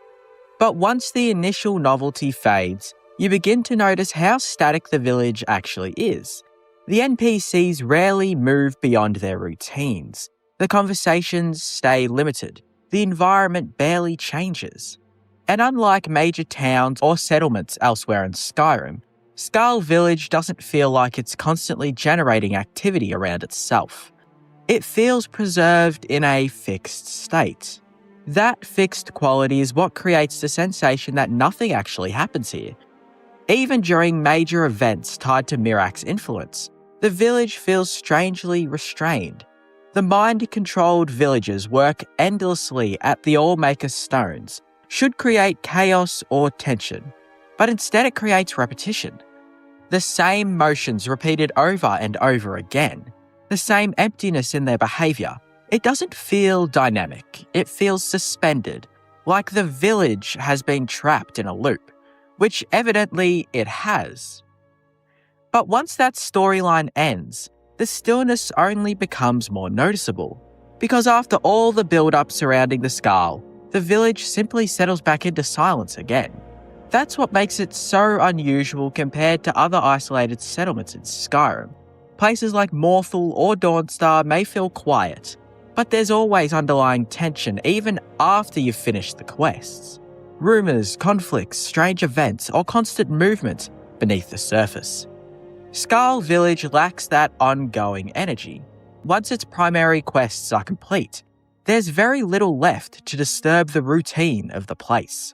It just exists, unchanged, and that lack of change becomes almost eerie over time. The layout of the village reinforces this constantly. It's small, compact, and incredibly straightforward. You can understand the entire settlement within minutes of arriving. There are no hidden districts, no large taverns full of rotating NPC interactions. No sense that life is unfolding beyond what you immediately see. Everything is exposed and visible. And because of that, the village starts to feel less like a living settlement and more like a preserved snapshot of one. Even the NPCs contribute to this atmosphere. The Skarl people speak calmly, deliberately, almost uniformly. Their conversations revolve around tradition, balance, and respect for the Allmaker. But there's very little variation beyond that. They rarely feel spontaneous or emotionally reactive compared to NPCs elsewhere in Skyrim. That consistency can feel peaceful at first, but over time it starts to feel rigid, predictable, like the village itself resists disruption. And that resistance creates an unusual kind of emptiness. Skyrim is normally defined by unpredictability. Random encounters happen constantly. Dragons attack, NPCs fight, argue, travel, or even die. The world feels active even when you aren't directly engaging with it. Skarl Village feels disconnected from that activity, almost sealed away from it. That separation becomes even more obvious when you compare it to places like Raven Rock. Raven Rock feels alive with tension. Political struggles, economic issues, ash storms, and constant movement make the settlement feel unstable but active. Skarl Village sits at the opposite extreme. Its problems are either ancient or already resolved, leaving behind a place that feels suspended outside the normal rhythm of the game. Even the environment surrounding the village contributes to this sensation. Northern Solstheim is vast, cold, and quiet. Snow stretches endlessly across the landscape, broken only by distant mountains and sparse signs of life. There's very little traffic through the region, very few reasons for outsiders to visit regularly, and almost no sense of connection to the larger world. The village isn't just isolated geographically, it feels isolated narratively as well, like the game itself only briefly turns its attention toward the skull before moving on entirely. And because of that, Skull Village begins to feel forgotten in a strange way. Not forgotten by lore, the skull remained culturally important, but forgotten by movement, progression, by the constant momentum that drives most of Skyrim forward. That lack of momentum is what defines the village more than anything else. Nothing evolves there, nothing expands, nothing truly changes. The village simply returns to its routines no matter what happens around it. Even the architecture reinforces this stillness. The wooden huts are practical, minimal, and weathered by the environment. There's no sign of growth or development, no construction, no adaptation to the changing world beyond the village borders. Everything feels permanent in a way that's almost unsettling. Not ruined, not dying, just static. And static places in Skyrim always stand out because the rest of the game constantly pushes movement and discovery. That's why Skull Village can feel strangely empty even when people are present. It lacks the unpredictability that makes most locations feel alive. You understand the rhythms of the village very quickly, and once you do, there's little left to surprise you. The routines repeat, the conversations repeat, the atmosphere remains almost exactly the same, no matter when you return. Compared to other quiet places in Skyrim, Skull Village stands apart because its silence feels intentional rather than accidental. This isn't a forgotten ruin or an unfinished location. It's a fully realised settlement designed around stillness, tradition, and isolation. And ironically, that design is what makes it feel like one of the only places in Skyrim where nothing happens. Because in Skyrim, nothing happening is rare. The world constantly tries to interrupt itself with conflict, danger, or even discovery. Skull Village resists all of that. It absorbs events, settles back into routine, and remains almost unchanged afterward. That creates a strange emotional effect when you revisit it later in the game. You return expecting movement, expecting the world to have shifted somehow. But everything feels nearly identical to how you left it. The same snow, the same silence, the same routines, continuing endlessly beneath the northern sky. And after enough time, that stillness starts to feel less peaceful and more isolating. Because the village doesn't just feel disconnected from Skyrim, it feels disconnected from time itself. A place where life continues quietly in repetition while the rest of the world changes around it.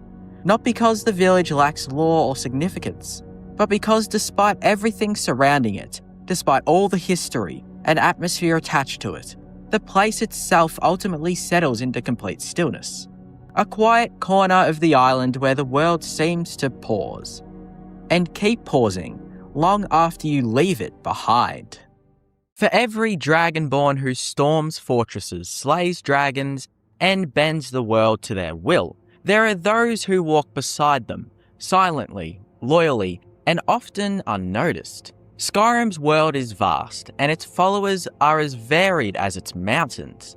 Warriors, mages, thieves, housecarls, and mercenaries. Some are beloved, like Lydia, whose tired sighs and battle cries are etched into memories. Or others, like Serana, carry entire stories on their shoulders. But for every famous companion, there is another who fades into obscurity. Some followers exist on the edges of the map. Forgotten mercenaries, minor quest givers, nameless blades waiting in abandoned forts. They are relics of a world that moves on without them. They were placed into Skyrim not to matter, but to fill space. Placeholders of companionship in a world that rarely looks back. Among all of these, one stands out as the most forgotten. Not because they are broken, or unworthy or disliked, but because Skyrim itself never gave them a chance to matter. In a small farming village west of Whiterun, there lives a young man named Eric. His home, Roickstead, is peaceful and plain, A handful of houses, a few fields, and a quiet inn. Travelers rarely stop there. Nothing remarkable ever happens in Roekstead, except perhaps the dreams of one relentless farmer. Eric wants more than this life. He dreams of adventure, of slaying dragons, delving into tombs and seeing the world beyond his father's fields. He idolizes the heroes who pass through Skyrim's roads, wondering what it would be like to stand among them. But his father is a man bound by fear and loss. A former soldier, he has seen the price of adventure and refuses to let his son pay it. So Eric stays in Roekstead, tending crops, watching the horizon, and imagining what could have been. The player meets him there, leaning against the inn wall, speaking of the life he wishes he could have. And with a few words, the Dragonborn can change his fate, convincing his father to let him go, and helping him become Eric the Slayer. But after that, the world just forgets him. Eric the Slayer is a bold name, one that promises legend, yet it carries a haunting irony. Once he becomes a follower, Eric takes on his new title proudly, shedding his farmer's garbs for armor and a sword. He speaks with determination, ready to face danger, ready to live the life he's dreamed of. But his transformation does feel incomplete. Not because of anything he does is wrong, but because Skyrim never gives him a chance to be what his name suggests. Eric the Slayer is one of Skyrim's few followers with a personal narrative. He has a beginning, a dream, a family, and a name earned through character, not combat. But the game doesn't follow through. He joins you, fights beside you, and that's it. No questline, no closure, no homecoming. He can join the Blades, but he still feels forgotten in the wide world of Skyrim's companions. He becomes lost in the endless rotation of Skyrim's followers. Just another sword arm, another line of dialogue fading into the background. His title, the Slayer, becomes a cruel joke, not because he fails to live up to it, but because no one remembers to ask whether he ever did. Roekstead itself is part of Eric's curse.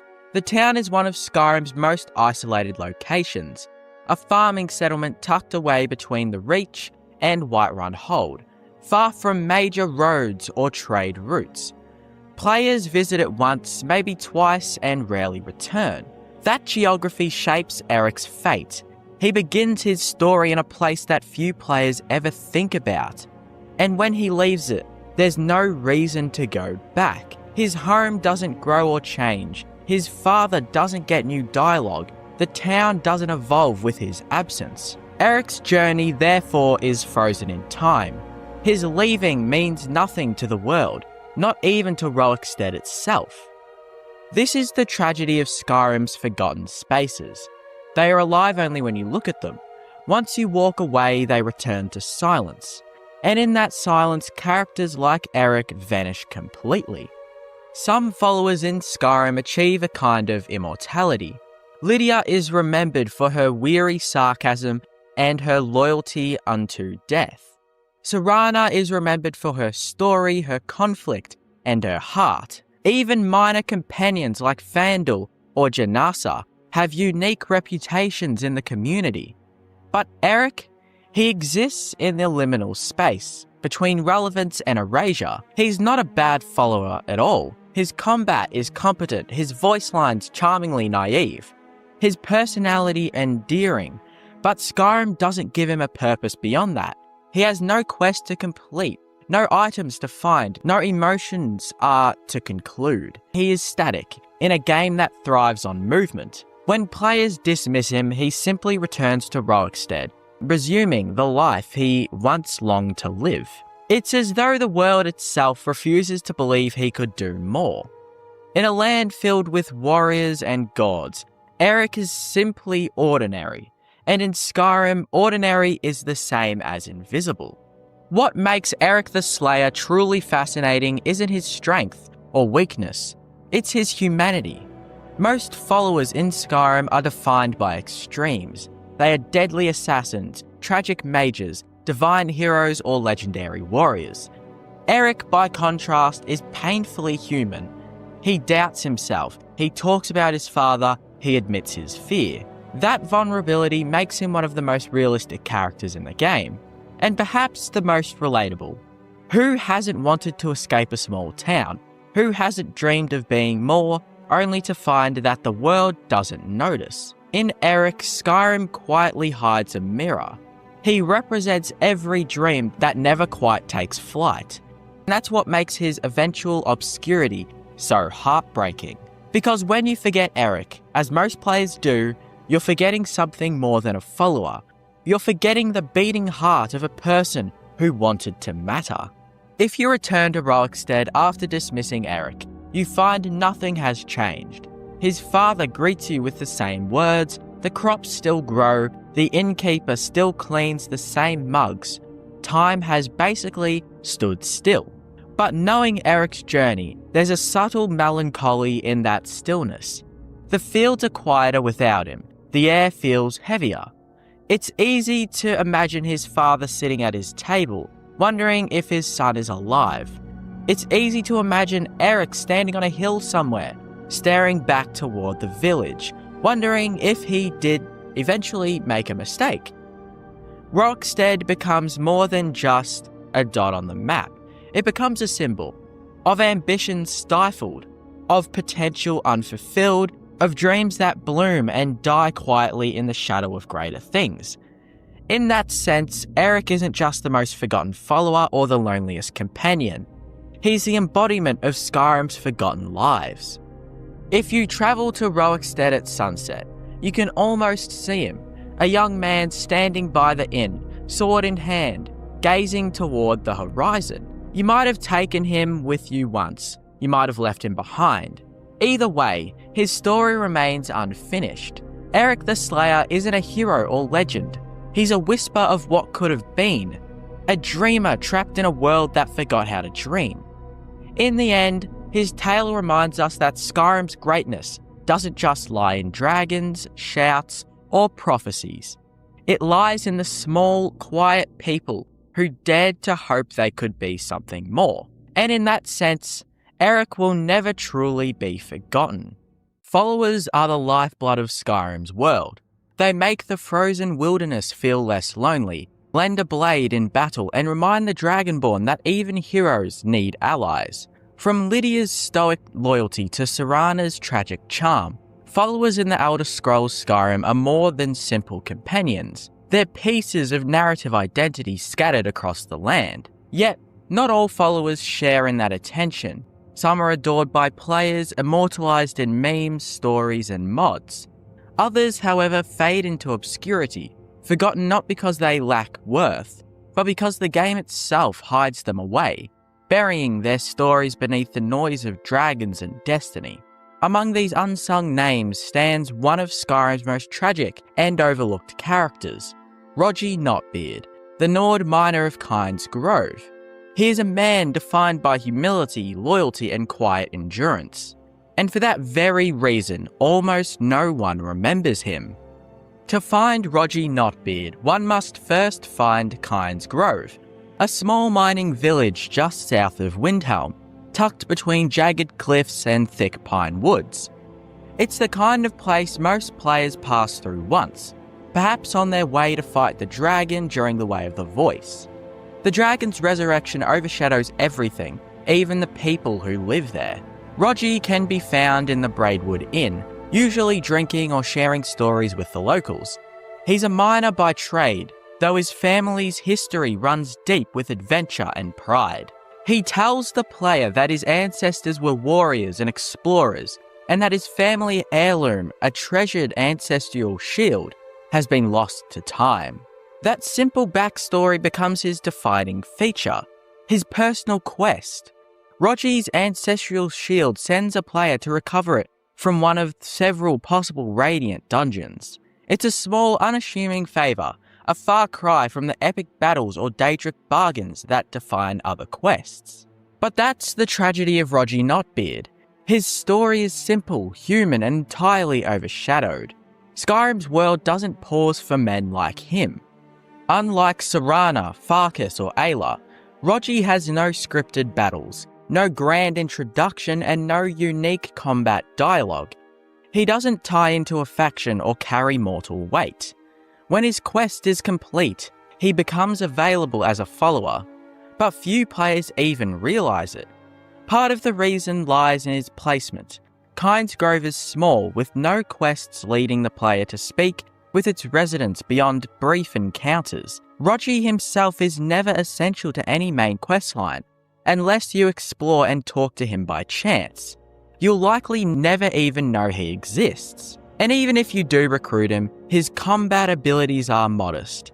He is a warrior, yes, but one of middling skill, without special perks or remarkable dialogue.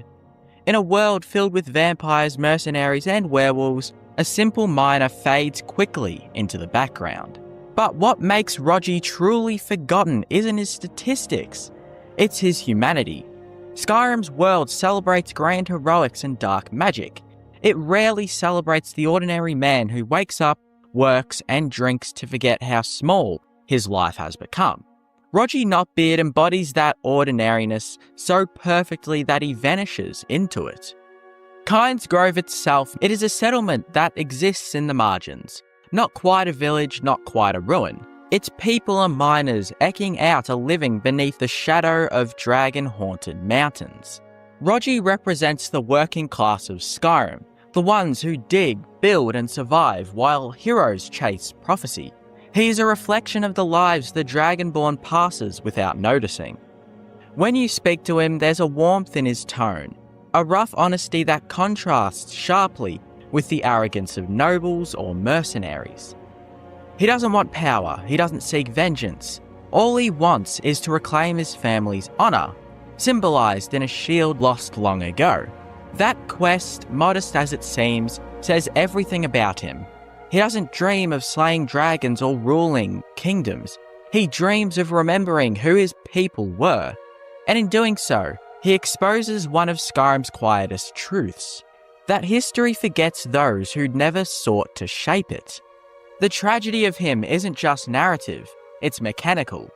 Skyrim's design ensures his obscurity. He has no unique voice actor. His quest lacks journal depth or branching choices. His follower mechanics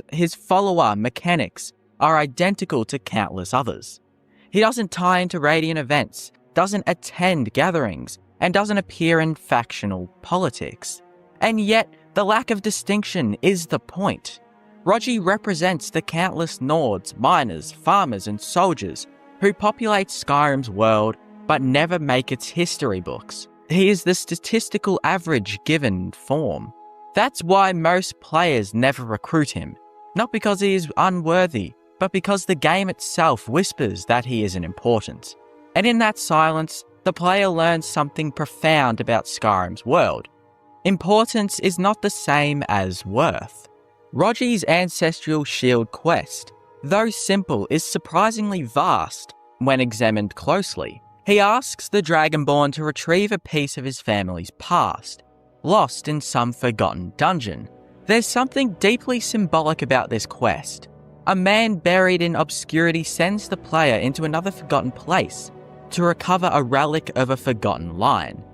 Every step of that journey is an act of remembrance, one that only the player can complete. And yet, once the shield is recovered, the quest ends quietly. Rogi thanks you, offers his friendship, and if asked, will follow you into battle. There are no fanfares, no grand rewards, no future dialogue about his restored pride. It's hauntingly human in its smallness. In a world where every quest seems to serve destiny, this one serves only memory.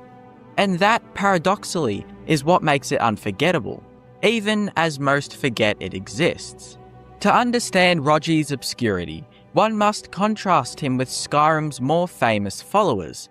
Lydia, the House Carl of Whiterun, becomes iconic because she's scripted into the main quest. Serana from the Dawnguard DLC offers complex backstories and moral tension. Cicero, the Mad Jester, combines humour and darkness. Rogi, however, offers no drama. He is not a symbol of tragedy or power, merely of persistence. His strength lies not in magic or madness, but in work. In many ways, he is the anti-Serana, where she is ancient and cursed, He is mortal and ordinary. Where she struggles with immortality, he struggles with legacy.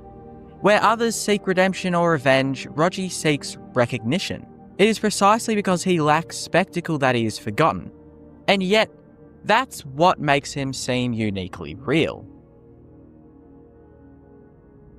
This obscurity mirrors the social hierarchy of Skyrim itself. The Nords worship warriors and despise weakness.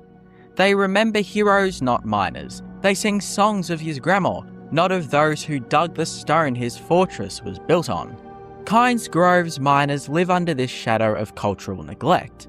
They risk their lives daily, but they are seen as expendable, the silent backbone of the province's wealth and infrastructure. Roger's lost shield becomes more than a personal heirloom. It's a symbol of the working class forgotten by history. His ancestors were warriors, but now he toils underground. His family's glory has been reduced to labour. His story, like his village, is buried. In that sense, his obscurity is not accidental, it's thematic. Roger Knotbeard is the embodiment of Skyrim's forgotten backbone. When all is said and done, Roger Knotbeard stands as the clearest example of one of the most forgotten and neglected followers in all of Skyrim, not because he is poorly written or designed, but because he represents something profoundly human, the inevitability of being overlooked. His life continues whether you notice him or not. His quest can be ignored forever, and his story will never change. He doesn't shape the world, but the world shapes him, and in doing so reveals how fragile identity can be in a land built on legend. Roger Knotbeard is a mirror held up to the player. He asks nothing of you but remembrance, and in a world defined by power, that is a request far too humble for most heroes to hear. When the wind howls through Kynes Grove and the Dragonborn rides past without stopping, Roger Knotbeard remains, a flickering candle in a frozen world. He doesn't know he's been forgotten. He keeps drinking, working, and telling stories of ancestors no one else remembers. And maybe that's why he lingers in the hearts of those few who do notice him. Because in the end, the measure of a person isn't fame or strength or glory. It's whether their story still matters to someone, even one traveller passing through the snow. His tale is small, but it's real, and in that quiet, human truth lies the essence of Skyrim itself. He may be one of the most forgotten followers in Skyrim, but for those who remember him, he becomes something far greater, a reminder that even the smallest lives leave echoes in the cold. When you first hear about the Bard's College in Solitude, you might imagine a place alive with music. You expect lute strings plucking in harmony, warm laughter echoing through stone halls, and bright-eyed students perfecting the songs that will echo in taverns across the land. And at first glance, the building does fit that image. Beautiful architecture, well-lit interiors, and a proud history. But then you start to notice the silence. The college has no classes, there are no real performances, its halls feel unpopulated, its members strangely static. The people here have names, but few stories. You begin to realise something unsettling. The Bard's College is not the thriving institution you thought it was. In fact, it might be the most irrelevant and overlooked faction in all of Skyrim. And perhaps it always has been. In the Elder Scrolls universe, bards have played an important role.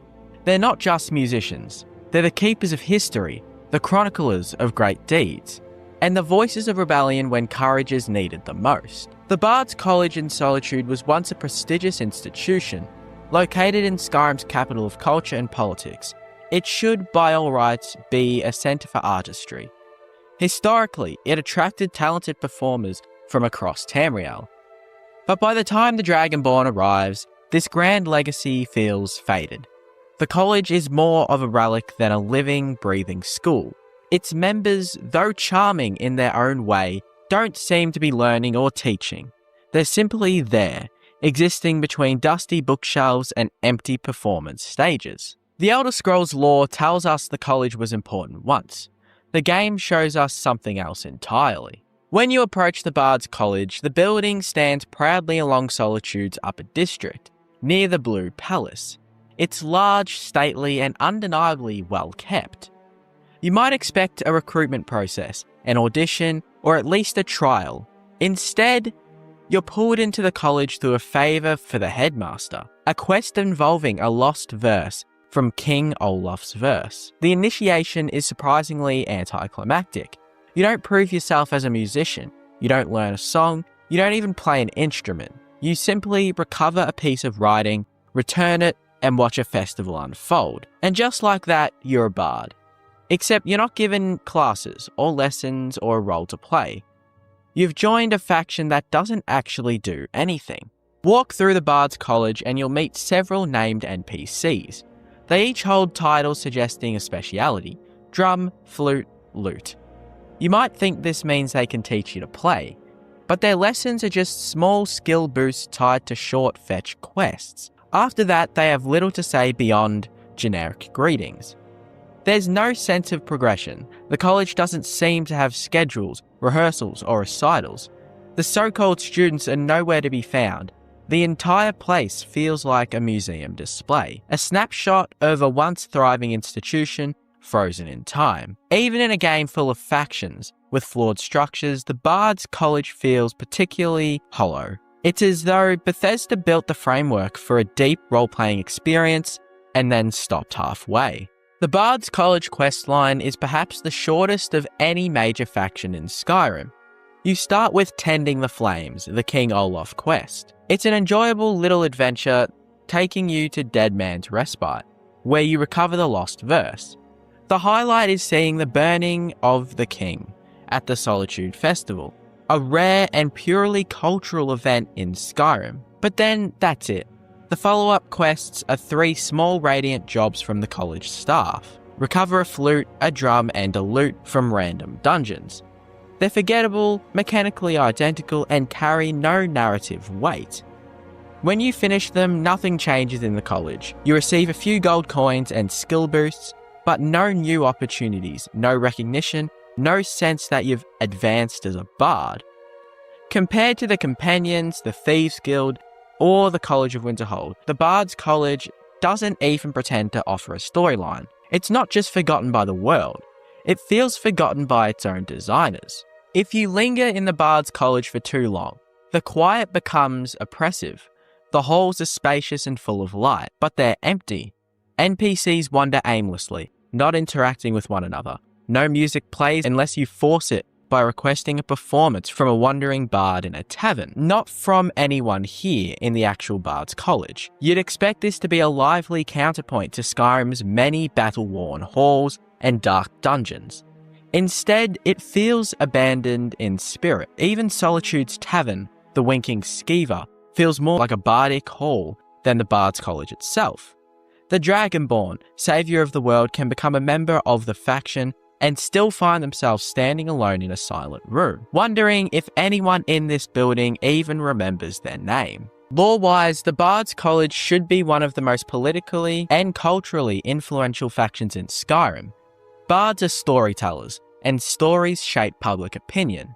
A good song can spark rebellion, inspire warriors, or preserve a king's legacy. And yet in Skyrim's civil war, a conflict perfectly suited for propaganda, the Bard's College does nothing. No songs are written about the Stormcloaks or the Empire. No travelling performers are seen swaying hearts in taverns. No one even comments on the war unless prompted. This is where the forgotten part of their identity becomes almost tragic.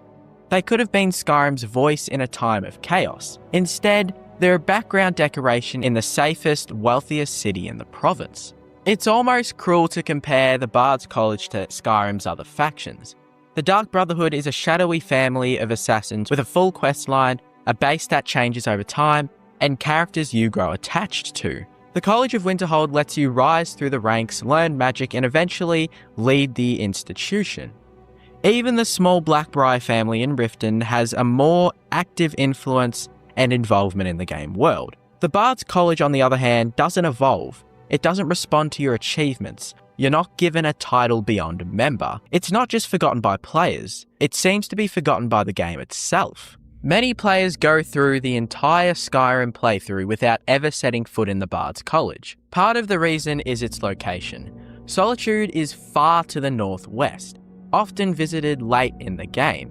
Another reason is that the college offers no tangible rewards beyond skill boosts in speech and some gold. There's no armor set, no unique weapons, and no followers tied to it. Even the main questline leading there isn't advertised. You won't be naturally pointed towards it unless you happen to overhear the right conversation or stumble upon the headmaster. By the time most players reach Solitude, they're deep in other questlines and see no reason to spend any time on a faction that offers so little. The saddest part about the Bard's College is how much potential it has. Imagine being able to perform in taverns across Skyrim, winning gold and influence based on your speech skill. Imagine helping to write ballads about your adventures, or spreading propaganda for your chosen side in the Civil War. Imagine bards travelling with you, their music changing based on the region you're in. The framework for such a system is here. The NPCs exist, the building exists, and the idea exists. But instead of becoming a hub for player creativity and roleplay, the Bard's College is a hollow shell, a faction that exists in name only. So why bother joining the Bard's College at all? For completionists, it's simply another faction to tick off the list. For role players, it can be a headcanon choice, imagining your Dragonborn's life as a wandering poet. For modders, it's fertile ground to expand upon. And indeed, several mods overhaul the college to give it more quests, performances, and relevance. But in vanilla Skyrim, the college remains a curiosity, a stop on the way to greater things. It's a place you visit once, maybe twice, and then like the rest of the world, you forget it's there. In a world of dragons, assassins, mages, and thieves, the Bard's College is a whisper. It sits in a beautiful hall in Solitude, surrounded by people with titles and instruments, yet no music fills the air. The members are more like caretakers of an empty theatre than active participants in Skyrim's story. They could have been powerful, they could have been relevant, they could have been the voice of the people in a time of war. Instead, they are the most forgotten faction in all of Skyrim, and perhaps somewhere in these quiet walls, they know it. Most cults in Skyrim scream their presence. The Dark Brotherhood carves assassinations into the walls of Skyrim's history. The Vigilance of Stendarr broadcast their mission from every shrine and every ruin. The Daedric princes appear in dreams, in haunted artifacts, and in the mouths of madmen. But then there's the Mythic Dawn, a name once feared across the Empire, a group whose leader slit a god's throat and opened the gates of oblivion. Their history is burned into the towers. Their symbol, rising sun, black and red, is still known to the scholars of Tamriel. And yet, in Skyrim, they feel forgotten, half alive, an echo of something that once mattered. But even more so now, they're just a whisper in a cave, and the most unnerving part is, they're still waiting. To understand how strange their presence is in Skyrim, you have to remember what they did. The Mythic Dawn wasn't just a cult. They were responsible for the assassination of Uriel Septim VII, the Oblivion Crisis, and the literal destruction of cities. Their Daedric lord walked the mortal world, and yet they were still defeated. Their leader, Mankar, was killed, the gates were sealed, their future vanished. So when Skyrim introduced them again, through books, ruins, and one especially eerie quest, you expect something bigger, more coordinated and more dangerous. But what you find is quieter, smaller. A couple of worshippers in a cave, huddled around a fire, cling to prophecy. It's not ambition anymore, it's desperation. You meet Silas in Dawnstar. He runs a museum, or rather, he wants to. It's called the Mythic Dawn Museum, and it's not well loved. Guards warn you off, citizens avoid him. He's not dangerous, but he's just off. Inside, he shows you relics, robes, books, a Daedric dagger. He's collected everything he could from the ashes of a forgotten cult. He speaks with reverence, but also with something close to loneliness. He's not surrounded by followers, he's surrounded by silence. He's the only one at the museum, at a museum no one visits. Worships for a god who never gave him a voice. This isn't the start of a revolution, it's a man building a shrine to memory. The quest Silas gives you is called Pieces of the Past. Your goal? Recover the 3 parts of Mehrunes' razor, a legendary Daedric weapon shattered after the crisis. This sounds like the beginning of something grand, but each piece you retrieve reveals something unexpected. The first is in the hands of a man who wants nothing to do with the cult. The second belongs to a paranoid noble who doesn't understand what he's holding. The third is guarded by a Hagraven cult who see it as just another tool of power. No one reveres the razor anymore. No one remembers why it mattered. Each step you take confirms the same thing. The Mythic Dawn didn't fade into shadows. They crumbled into irrelevance. Once you gather the pieces, Silas asks you to meet at the shrine, a stone altar hidden in the Mountain of the Pale. This shrine is one of the loneliest places in the game. Wind lashes at you, snow mutes every footstep. There are no pilgrims, no sign of recent life, just frozen stone and a cold promise. And when you arrive, Dagon speaks. For the first time in centuries, the Prince of Destruction addresses a mortal. He asks you to kill Silas, to prove your worth, and to earn the razor's full power. You can choose, but either way, the moment is telling. Dagon doesn't care about the Mythic Dawn anymore. He doesn't thank Silas, he doesn't restore the cult, he only wants blood. And once he gets it, the mountain is silent again. If you choose to spare Silas, the shrine remains lifeless. Dagon falls silent, the razor stays broken. If you kill him, the shrine activates. Demora guardians emerge, you fight, you win, you claim the blade. But there's no fanfare, no new followers, no secret rooms or quests or lore. You're left alone on the mountaintop, razor in hand, a Daedric weapon with no cult behind it. Just a dagger, just a name, and just an echo of fire in a frozen land. The Mythic Dawn does exist elsewhere in Skyrim, but only barely. In books, in journals, in footnotes. You can find the commentaries, you can read his apocalyptic rhetoric, his promises of paradise through destruction, but it doesn't inspire you. It doesn't threaten, it reads like a scripture from a forgotten god. Even the vigilance of Stendar, who monitor Daedric cults, barely mention the Mythic Dawn. Because in a world of vampires, dragons, and cannibals, the Mythic Dawn just don't really matter anymore. Again, there are no Mythic Dawn agents in cities, no new cells forming in caves, no secret notes pointing to a grand design. Compare that to the Dark Brotherhood, who rebuild from ruins. Even minor cults like the Afflicted have dungeons, purpose, and identity. But the Mythic Dawn, well, they're not growing, they're not hiding, they're just fading. Even in the Elder Scrolls Online, which takes place before Skyrim, they're presented as broken, desperate zealots clinging to an ideal that even Dagon seems to have abandoned. And that's what makes them so haunting. Not because they're evil, but because they're forgotten evil. The kind that doesn't end with a bang, but just a slow, pitiful ember. So why are they here at all? Why resurrect a cult only to show its decay?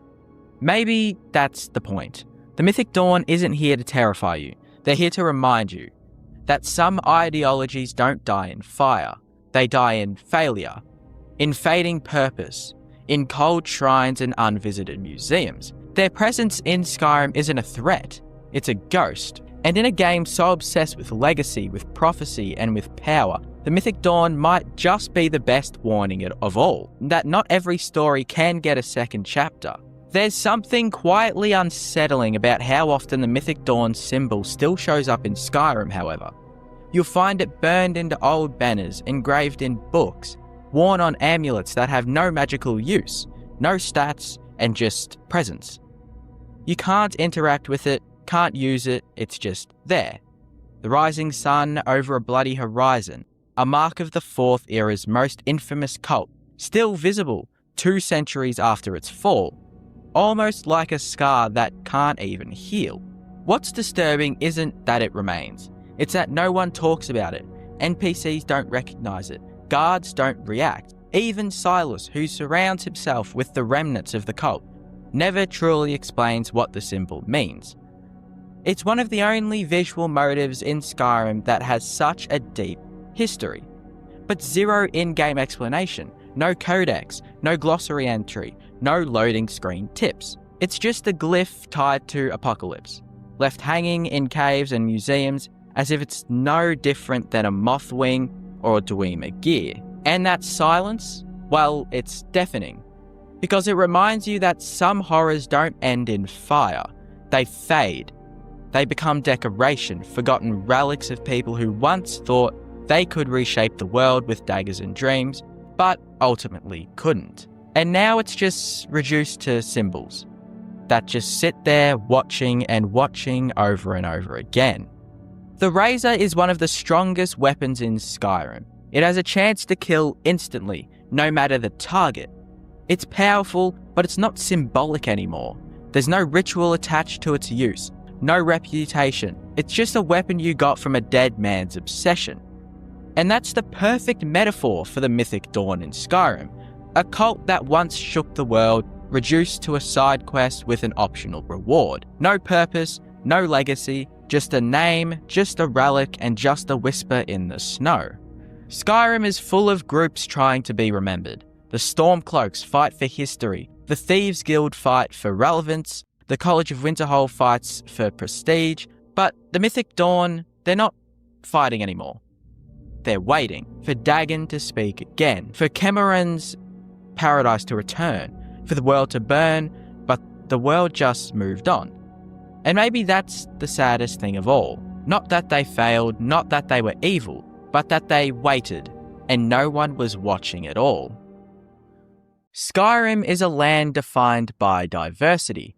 From the frosted peaks of the Pale to the golden marshes of the Rift, every race of Tamriel finds some foothold in this frozen north.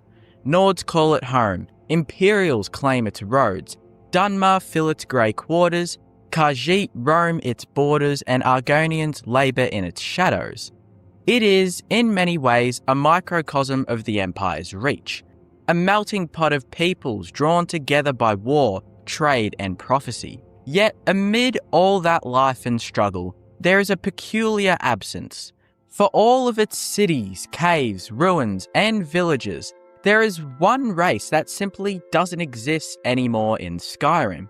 A race once so powerful that their disappearance reshaped the continent, and whose echoes still hum beneath the mountains.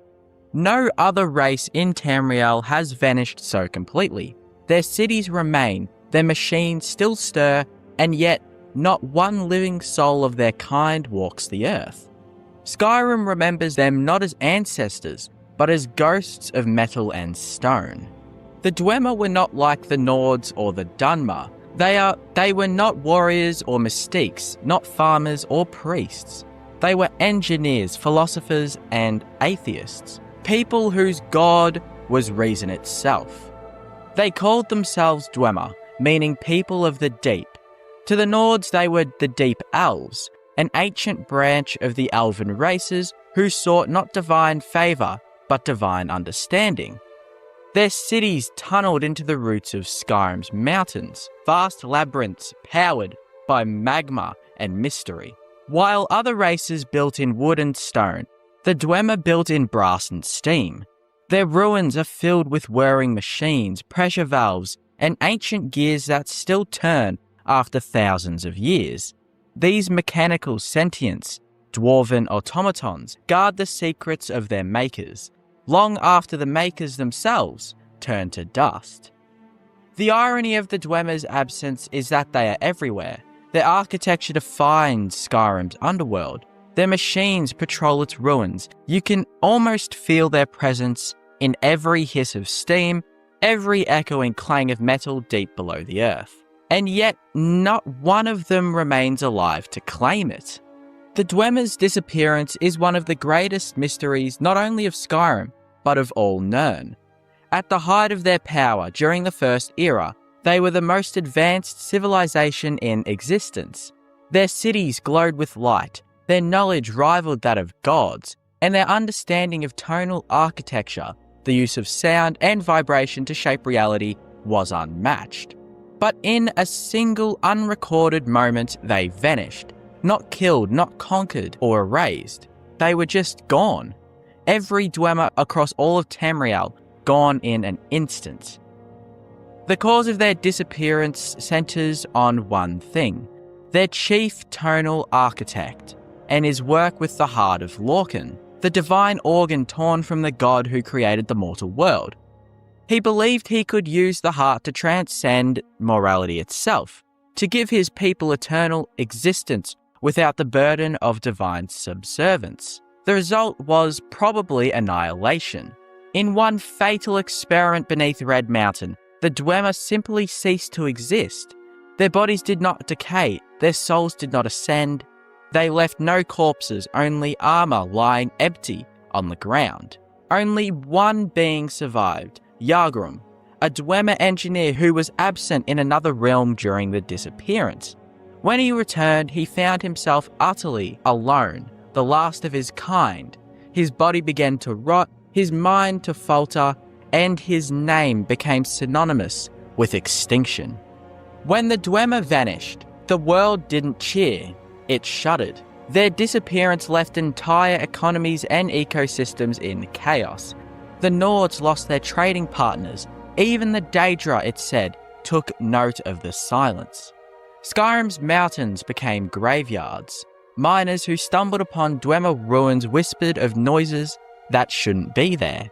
Machines still moving, chambers that breathe, and lights that flickered in rooms that should have been dead. The Dwemer were gone, but their world refused to stop functioning. Perhaps that's what makes their absence so chilling.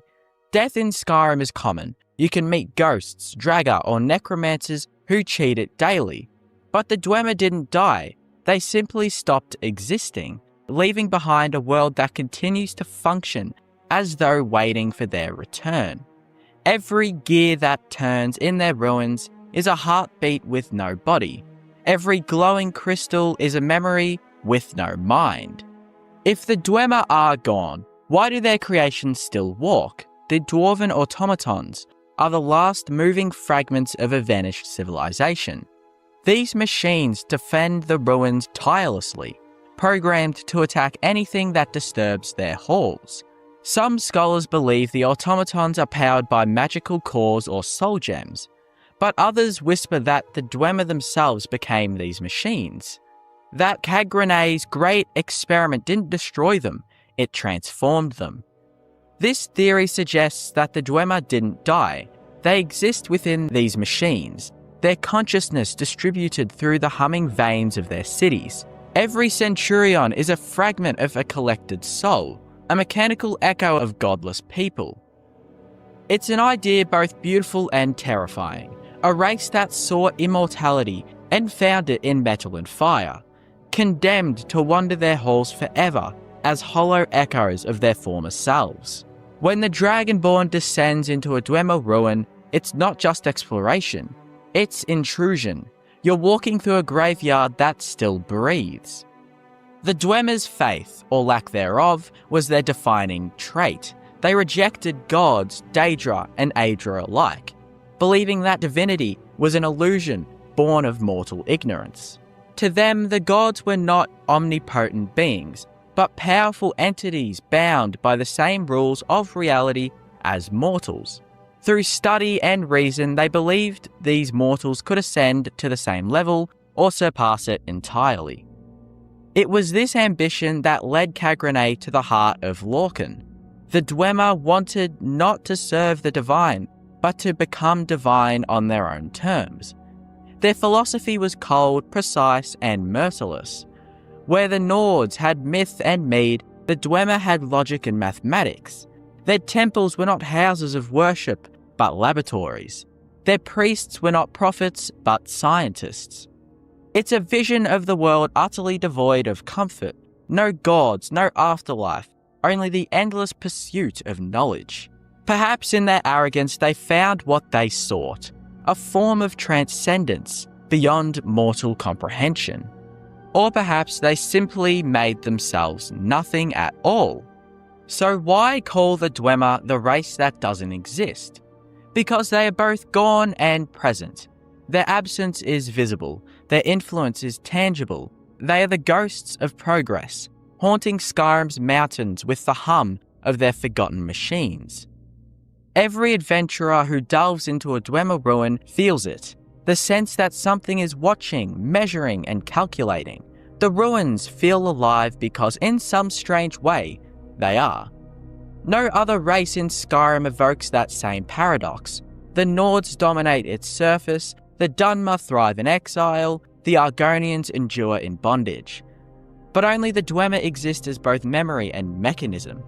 They are proof that power leaves traces long after life is gone. In the end, the Dwemer's absence is not a tragedy, it's a warning. Their cities still hum, their constructions still kill, their brilliance still blinds. But no laughter echoes through those halls, no warmth glows from their forges.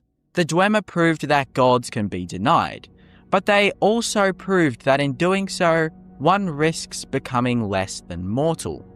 They sought eternity and found oblivion.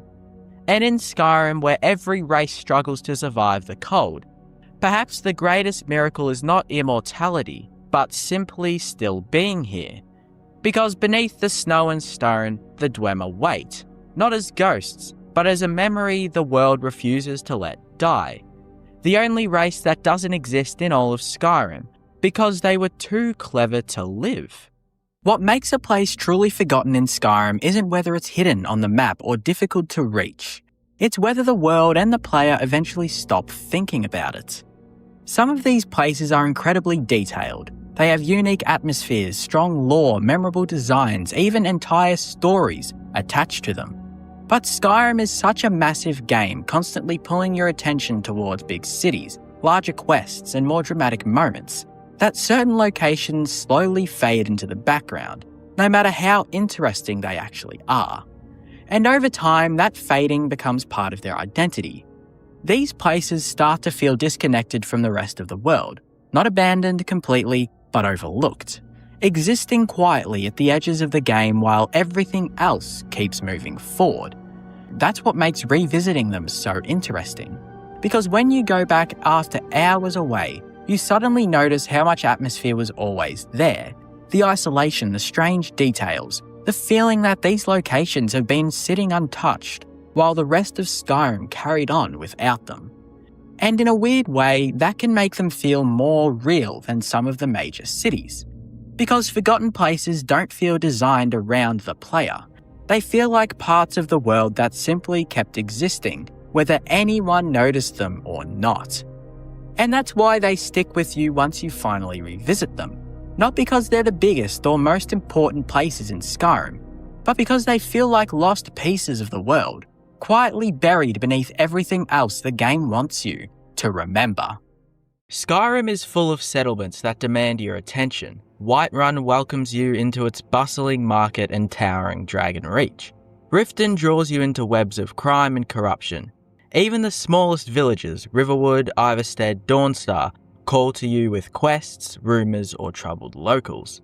And then there's Stone Hills, a tiny mining hamlet nestled in the snow, little more than a cluster of wooden huts beside the yawning mouth of Rockwallow Mine.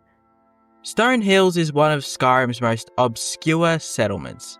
Many players will never see it, others will pass through it once, grab a side bounty and never return. But for those who linger, Stone Hills reveals itself as one of the loneliest places in all of Skyrim. A community defined not by what it has, but by what it lacks. No inn, no shops, no quests of consequence. Only miners, their shacks, and the endless dark of the mine. It is a settlement that feels less like a town, and more like a half-forgotten outpost clinging to survival. And in that way, it becomes one of the most fascinating places in Skyrim to examine. Stone Hills sits in the frozen wilds of Jarlmarch, not far from Morthal. But while Morthal, for all its tragedy and swampy gloom, serves as a capital town with guards, a Jarl, and quests, Stone Hills feels more like a side note on the map. Its structures are bare, a few small homes, a smithing area, and the mine itself. There is no tavern to welcome travellers, no temple to gather the faithful, no market to trade. For a settlement that supports a working mine, it feels strangely empty of life and amenities. This emptiness immediately marks Stonehills as different. It does not pretend to be a full town, nor does it reach for the narrative significance of other mining communities like Shaw's Stone or Darkwater Crossing. But even then, those two places also feel a little left out of Skyrim's full main story. Instead, it sits in silence, a quiet cluster of families with little to offer the Dragonborn except awe and bleak conversation. At the centre of Stonehills lies Rockwallow Mine, the source of its existence and the reason anyone lives here at all. Like many mines in Skyrim, it provides ore, in this case iron, that fuels the province's economy and supplies weapons for the Civil War. But unlike other mines, Rockwallow Mine feels strangely hollow. There is little danger inside, no dramatic backstory of bandits or dragger, no hidden dangerous artifact waiting to be uncovered. It is simply a mine, dark, cold, repetitive. For the Dragonborn who spend so much of their journey uncovering secrets and slaying monsters, Rockwallow Mine is startling in its banality, and yet that very ordinariness makes it feel lonelier than any Dragger crypt. At least the crypts tell stories of ancient Nords and forgotten kings. Here the story is simply the day-to-day grind of miners who will never be remembered. Stonehills is home to a small handful of NPCs, most notably Sorli the Builder and her husband Pacta. Together they oversee the mine's operations on behalf of the Empire, ensuring the ore keeps flowing to supply the war effort. Alongside them live their children and a few workers scraping out an existence in the harsh wilderness. Unlike other settlements, the people here have little to say. They don't offer radiant quests beyond minor work, they don't share rumours of grand adventures, and they certainly don't dream of anything else beyond survival. They live day after day by the rhythm of the mine. This lack of depth can feel disappointing to the player, but it also creates a powerful sense of realism. Not every Skyrim villager is tied into the threads of destiny. Some are simply people living unremarkable lives, forgotten by the world outside their little hamlet. And in Stonehills, that is precisely the tragedy. These miners exist, but they will never matter. Despite its obscurity, Stonehills does brush against the great events of Skyrim through the Civil War questline. Depending on which side the Dragonborn supports, control of Rockwallow Mine can shift. The Empire values it as a resource, the Stormcloaks may fight for it in turn. Sorli and Pacta themselves voice loyalty to the Empire, sending ore to Solitude to feed General Tullius's war machine. But even here, Stonehills feels incidental. The mine matters only as a line of supply, not as a place where lives and struggles unfold. It is reduced to a resource point on a strategic map, stripped of its individuality. This transforms Stonehills into a haunting metaphor. Even when it is noticed not for its people, but for what can be extracted from its earth. Stonehills becomes even more striking when compared to Skyrim's other mining communities, like Shaw's Stone, Darkwater Crossing, and Karth Waston. Shaw's Stone has ties to the Thieves' Guild and a mine contested by dangerous enemies.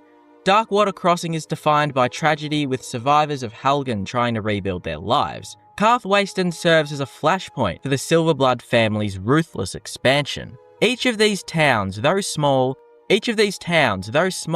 are still given some sort of narrative weight, even though they're still lonely in themselves. Their minds tell small stories of exploitation, danger, or recovery. Stonehills, in contrast, feels like a mine stripped of a story.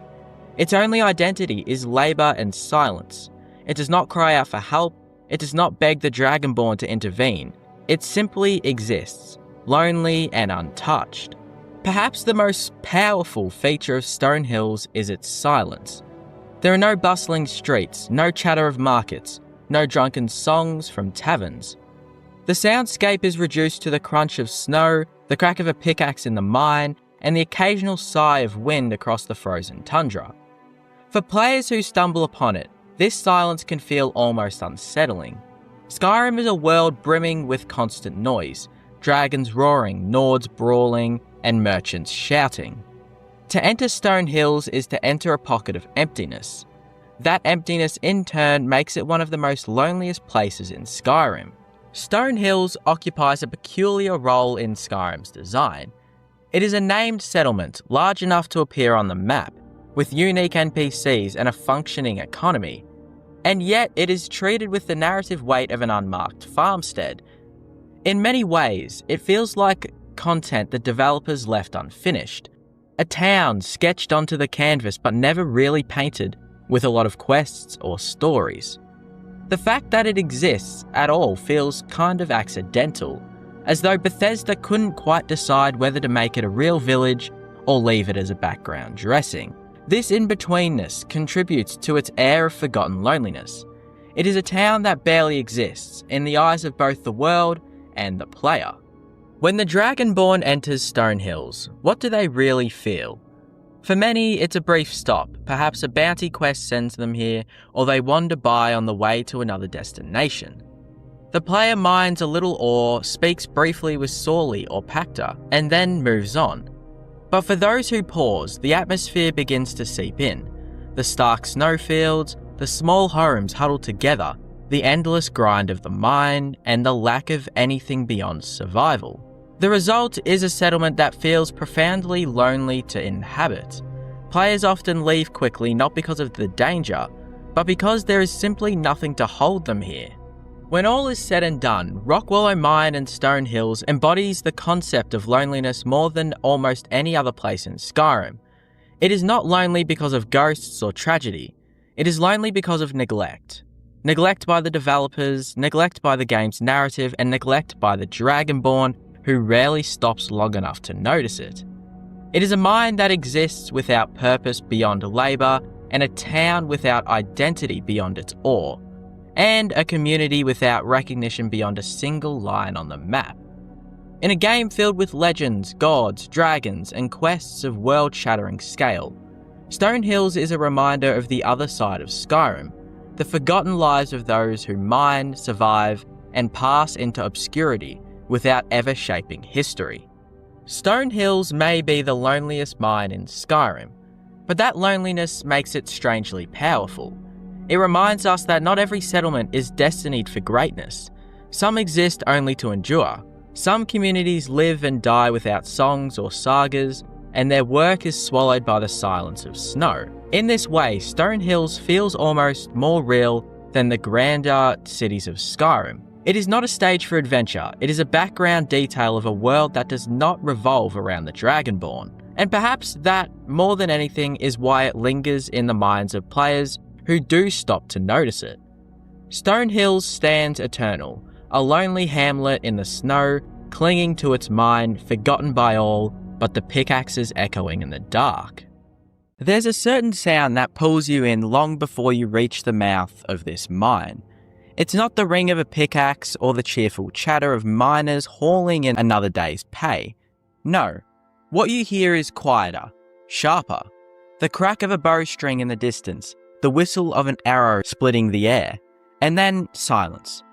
When you round the final bend and see the main entrance for the first time, the smell of iron is thick, not from the ore, but from the blood soaking the dirt. The camp is littered with corpses. Workers lie where they fell, their tools still in their hand. The enemy isn't hiding deep within the tunnels. They're waiting for you just beyond the entrance, bows drawn, axes ready, gold gleaming in the light. This is Colsega Mine, and it's not just the richest gold deposit in all of Skyrim. It's a place where entering means making a choice. You're either going to clear it, or it's going to clear you. Colsega Mine sits in the Reach, just east of Markarth, and perched above the treacherous road to Old Roldan. The area itself already carries the danger of its hold. The rocky terrain makes for perfect ambush spots, and Forsworn patrols often roam nearby. The mine is unmistakable from the road. A weathered wooden bridge spans a narrow gorge leading up to the entrance. Even before you step foot inside, the place feels isolated, almost exposed. Its height gives you a good view of the valley, but it also makes you a perfect target for anyone lying in wait. It's not like the other mines scattered across Skyrim. Iron mines, Corundum mines, even silver mines. They can be dangerous, sure, but they don't carry the reputation that Colsega does. Because everyone knows who holds this mine. The Forsworn. And they are not here to trade. In Skyrim, gold ore is surprisingly rare. For the average smith, the thought of having access to enough gold to forge dozens of rings or amulets is almost mythical. Colsega, however, contains the single largest gold deposit in the province. Over a dozen veins of pure ore tucked into the dark tunnels. That kind of wealth doesn't go unnoticed. Historically, Colsega was worked by miners from Markarth under the authority of the Silverblood family, whose grip on the Reach's resources is practically legendary. But gold, unlike silver, holds a different kind of allure. For the Forsworn, it's not just about wealth, it's about taking something from their enemies. Every ounce of gold they mine here is an ounce stolen from the Nords they despise. By the time you arrive, they've already overrun the place. The miners are dead or fled. The inside is crawling with armed Forsworn who know every corner and choke point. The gold is still here, but it's not yours quite yet. If you're sent to Colsega by Pavo, a miner who escaped the attack, you'll know what to expect. If you find it on your own, you might think it's just another job, kill a few bandits, clear the place out. But Colsega doesn't fight fair. The first two Forsworn you encounter are perfectly positioned to catch you in crossfire, one with a bow and one with a rushing blade. The mine's narrow entrance means you have no room to dodge, and the clutter of barrels and carts makes movement very tricky. Once inside, the corridors tighten. There's no line of sight, no clean angles, just twisting pathways that force you into close combat.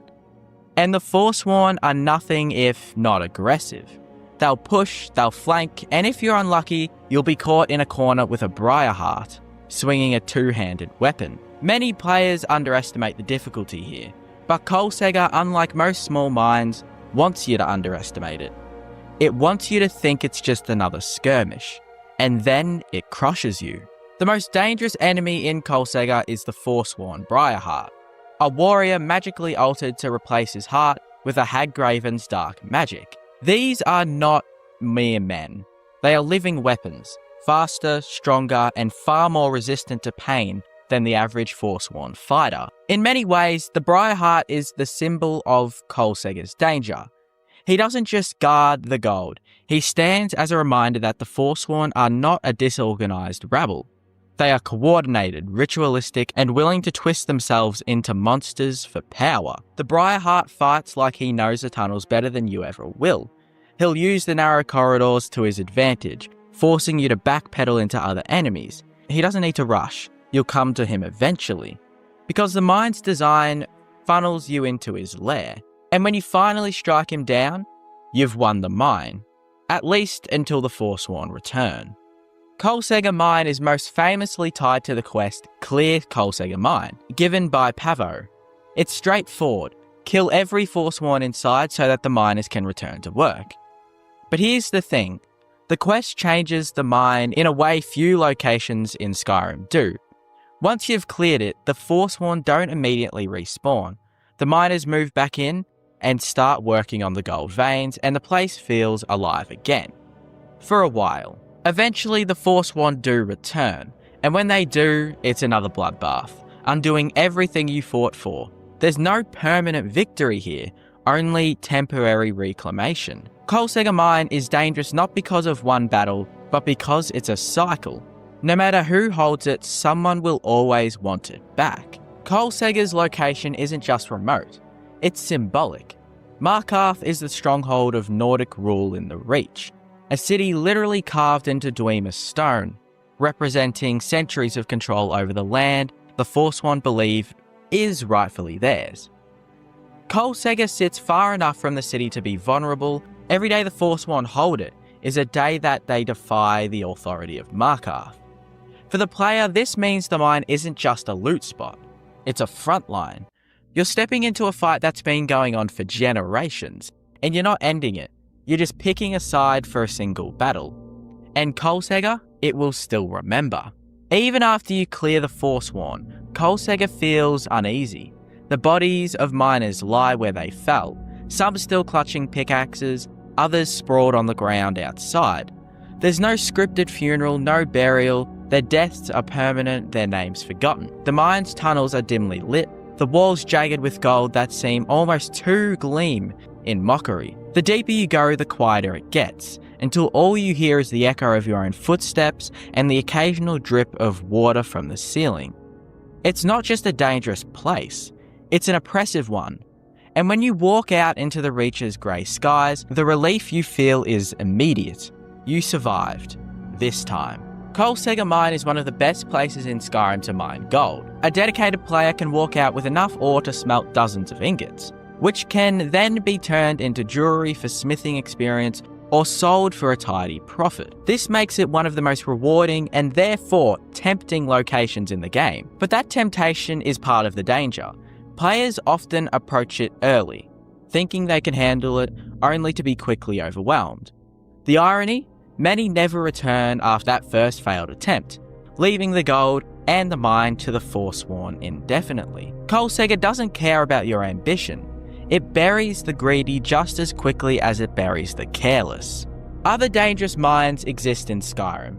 Gloombound Mine with its ore stronghold, Blind Cliff Mine infested with hagravens, and Embershard Mine often ambushing early players. But none combine high-value resources with high-risk enemies, quite like Coal Sega. It's the perfect storm: valuable loot, strong opponents, a location tied to ongoing political conflict, and environmental hazards. Most mines are dangerous once. Coal Sega is dangerous forever. And unlike mines tucked inside safe holds, Coal Sega's isolation means that if you fall here, no guards are coming. Coal Sega Mine isn't the biggest dungeon. It's not the most complex, but it stays with you. Maybe it's the image of the dead miners. Maybe it's the sheer brutality of the Forsworn. Maybe it's the realization that in Skyrim, no amount of gold can keep you safe. Whatever it is, Coal Sega feels personal. The fight for it is raw and close. The reward is tangible, the cost is steep. It's a place where you don't just measure victory by loot, but by whether you walk out alive. When you leave the mine for the last time, whether it be with Miko at your side, a pack full of gold, or empty-handed and bruised, one thing is certain: you've stepped into a battle older than you. The Forsworn will return, the miners will die, the gold will remain, and the hill will keep its reputation. Because in the end, Coal Sega isn't just the richest mine in Skyrim, it's also the most dangerous, and it always will be waiting for you. Skyrim's mines are supposed to be a place of work. Simple, practical spaces where people dig, gather resources, and move on. But that's not always what they become, because beneath the surface, far away from cities and guards, these places are vulnerable, easy to take over, easy to forget. And once something moves in, it rarely leaves.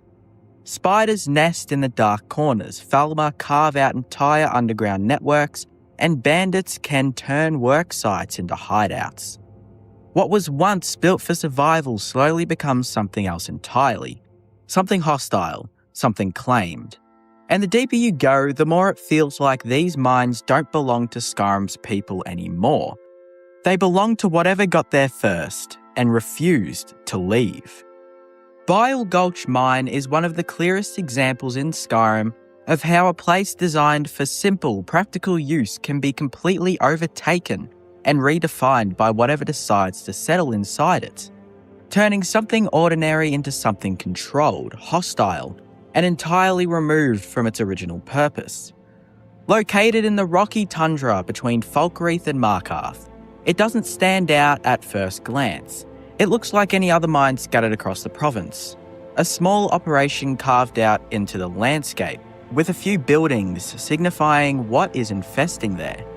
This place is likely intended for resource gathering, quiet labour, and steady output. But the moment you approach it, that expectation immediately starts to fall apart. Because Bile Gulch Mine isn't functioning as a mine anymore. It's a functioning stronghold. And more specifically, it's been claimed by a group of orc bandits who have turned the entire space into something far more structured and territorial than your typical roadside hideout. This isn't a temporary occupation or a loose gathering of enemies. It feels deliberate, reinforced, almost organised in a way that reflects Orc stronghold culture, but twisted into something more aggressive and exclusionary. The exterior alone gives that impression. Barricades, watch positions, and a clear sense of control over the surrounding area makes it obvious that this isn't just a place they're hiding, it's a place they're defending. And that distinction is important because it changes how the mine is perceived. It's no longer just a location with enemies in it. It's territory, something that has been taken, reshaped, and now exists under entirely different rules than it was originally built for. Once you move inside, that feeling only intensifies. The mine's layout, like many others in Skyrim, is relatively straightforward, but the presence of the Orc bandits transforms how it's experienced. Every corridor feels occupied, every open space feels watched. And the deeper you go, the more it becomes clear that this place has been adapted to support those living within it. There's a sense of permanence to it, as if this isn't just a temporary raid site, but a long-term base of operations. And that permanence is what makes it feel truly infested. Because infestation in this context isn't just about enemies being present, it's about replacement. The original function of the space has been completely overwritten. Whatever mining operation once existed here is irrelevant. The tools, the layout, the structure, all of it has been repurposed to serve something else. And that something else is control. The Orc bandits don't just occupy this mine, they define it. Their presence dictates how the space functions, how it's navigated, and how it's perceived. There's no trace of its previous identity left in any meaningful way. And that transformation is what sets it apart from other infested locations. In many mines across Skyrim, you'll see remnants of their original purpose. Miners' belongings, partially used equipments, signs of a recent disruption. In Bile Gulch Mine, that sense of transition is largely gone. It doesn't feel like something that was recently taken over. It feels like something that has already been claimed and settled, with no intention of returning to what it once was. The Orc presence also adds a unique layer to this idea, because unlike creatures like Falmer or spiders, who are often portrayed as inherently tied to the environments they inhabit, Orcs bring with them a cultural identity. Their strongholds in Skyrim are structured, hierarchical, and bound by specific traditions. Bile Gulch Mine reflects a distorted version of that. It has the structure, the sense of hierarchy, the defensive mindset, but without the legitimacy or recognition of an official stronghold. It's what happens when that culture is removed from its proper context and forced into a space that wasn't meant for it at all. And that creates a kind of tension within the location. It feels organised but not stable, controlled but not really legitimate. Like something that exists on the edge of Skyrim's social structure, acknowledged only as a problem to be dealt with rather than a place to be understood. This ties into the broader idea of infestation as something that exists outside of the accepted systems of the world. Bile Gulch Mine isn't part of any hold's infrastructure. It doesn't contribute resources, doesn't support a settlement, doesn't serve any purpose beyond sustaining those who have taken over it. It's isolated, self-contained, and entirely disconnected from the systems that define the rest of Skyrim. And that isolation reinforces that feeling that this is something that has ultimately slipped through the cracks. A place that once lost is simply written off rather than reclaimed. Solion's Sinkhole is a place where the player ultimately gets surprised by what has overtaken it, feeling like an intrusion from something ancient, something that was already there long before the mine existed, waiting beneath the surface. Located in the Reach just north of Old Roldan Inn, it begins like many other mining operations in the province, a small, functional site carved into the landscape, built with a clear purpose and supported by workers trying to make a living. There's nothing outwardly unusual about it at first. It's modest, grounded, entirely tied to the present. But that sense quickly starts to unravel the moment you step inside. Because what defines the sinkhole isn't what the miners built, it's what they uncovered. Unlike other mines that are taken over by bandits or creatures moving in from the outside, this is a case where the danger comes from below, from something buried and undisturbed until the act of mining itself brings it to the surface. The deeper sections of the mine reveal Nordic ruins, and with them the presence of Draga, not as scattered enemies but as a reawakening force tied to the ancient dead. This changes the entire framing of the location. The mine wasn't simply lost or abandoned, it was disrupted. The miners didn't fail to defend it, they accidentally unearthed something they were never meant to find. And once that line was crossed, there was no reclaiming it without confrontation of what had been awakened. What makes this especially effective is how the transition is handled. Much like Darkwater Pass, there isn't a single moment where everything changes. Instead, it's gradual. The mine begins to feel less like a place of work and more like a threshold. Wooden supports and mining equipment give way to stone architecture, carved walls and burial chambers that clearly belong to a much older world. And unlike Falmer tunnels which reshape and adapt, the Nordic ruin beneath Solion's sinkhole feels preserved, untouched until recently. The Draga aren't building anything new. I don't think they really could anyway. They're reclaiming what was always theirs. And that distinction creates a very different kind of tension. This isn't a place being transformed into something else. It's a place reverting back to what it once was, with the miners' presence reduced to a brief interruption in a much longer timeline. The Draga themselves reinforce this idea through their behaviour and placement. They aren't wandering aimlessly or occupying the mine in a disorganised way. They are positioned within the structure of the ruin, guarding it, moving through it with a sense of purpose that feels tied to something older than the current world.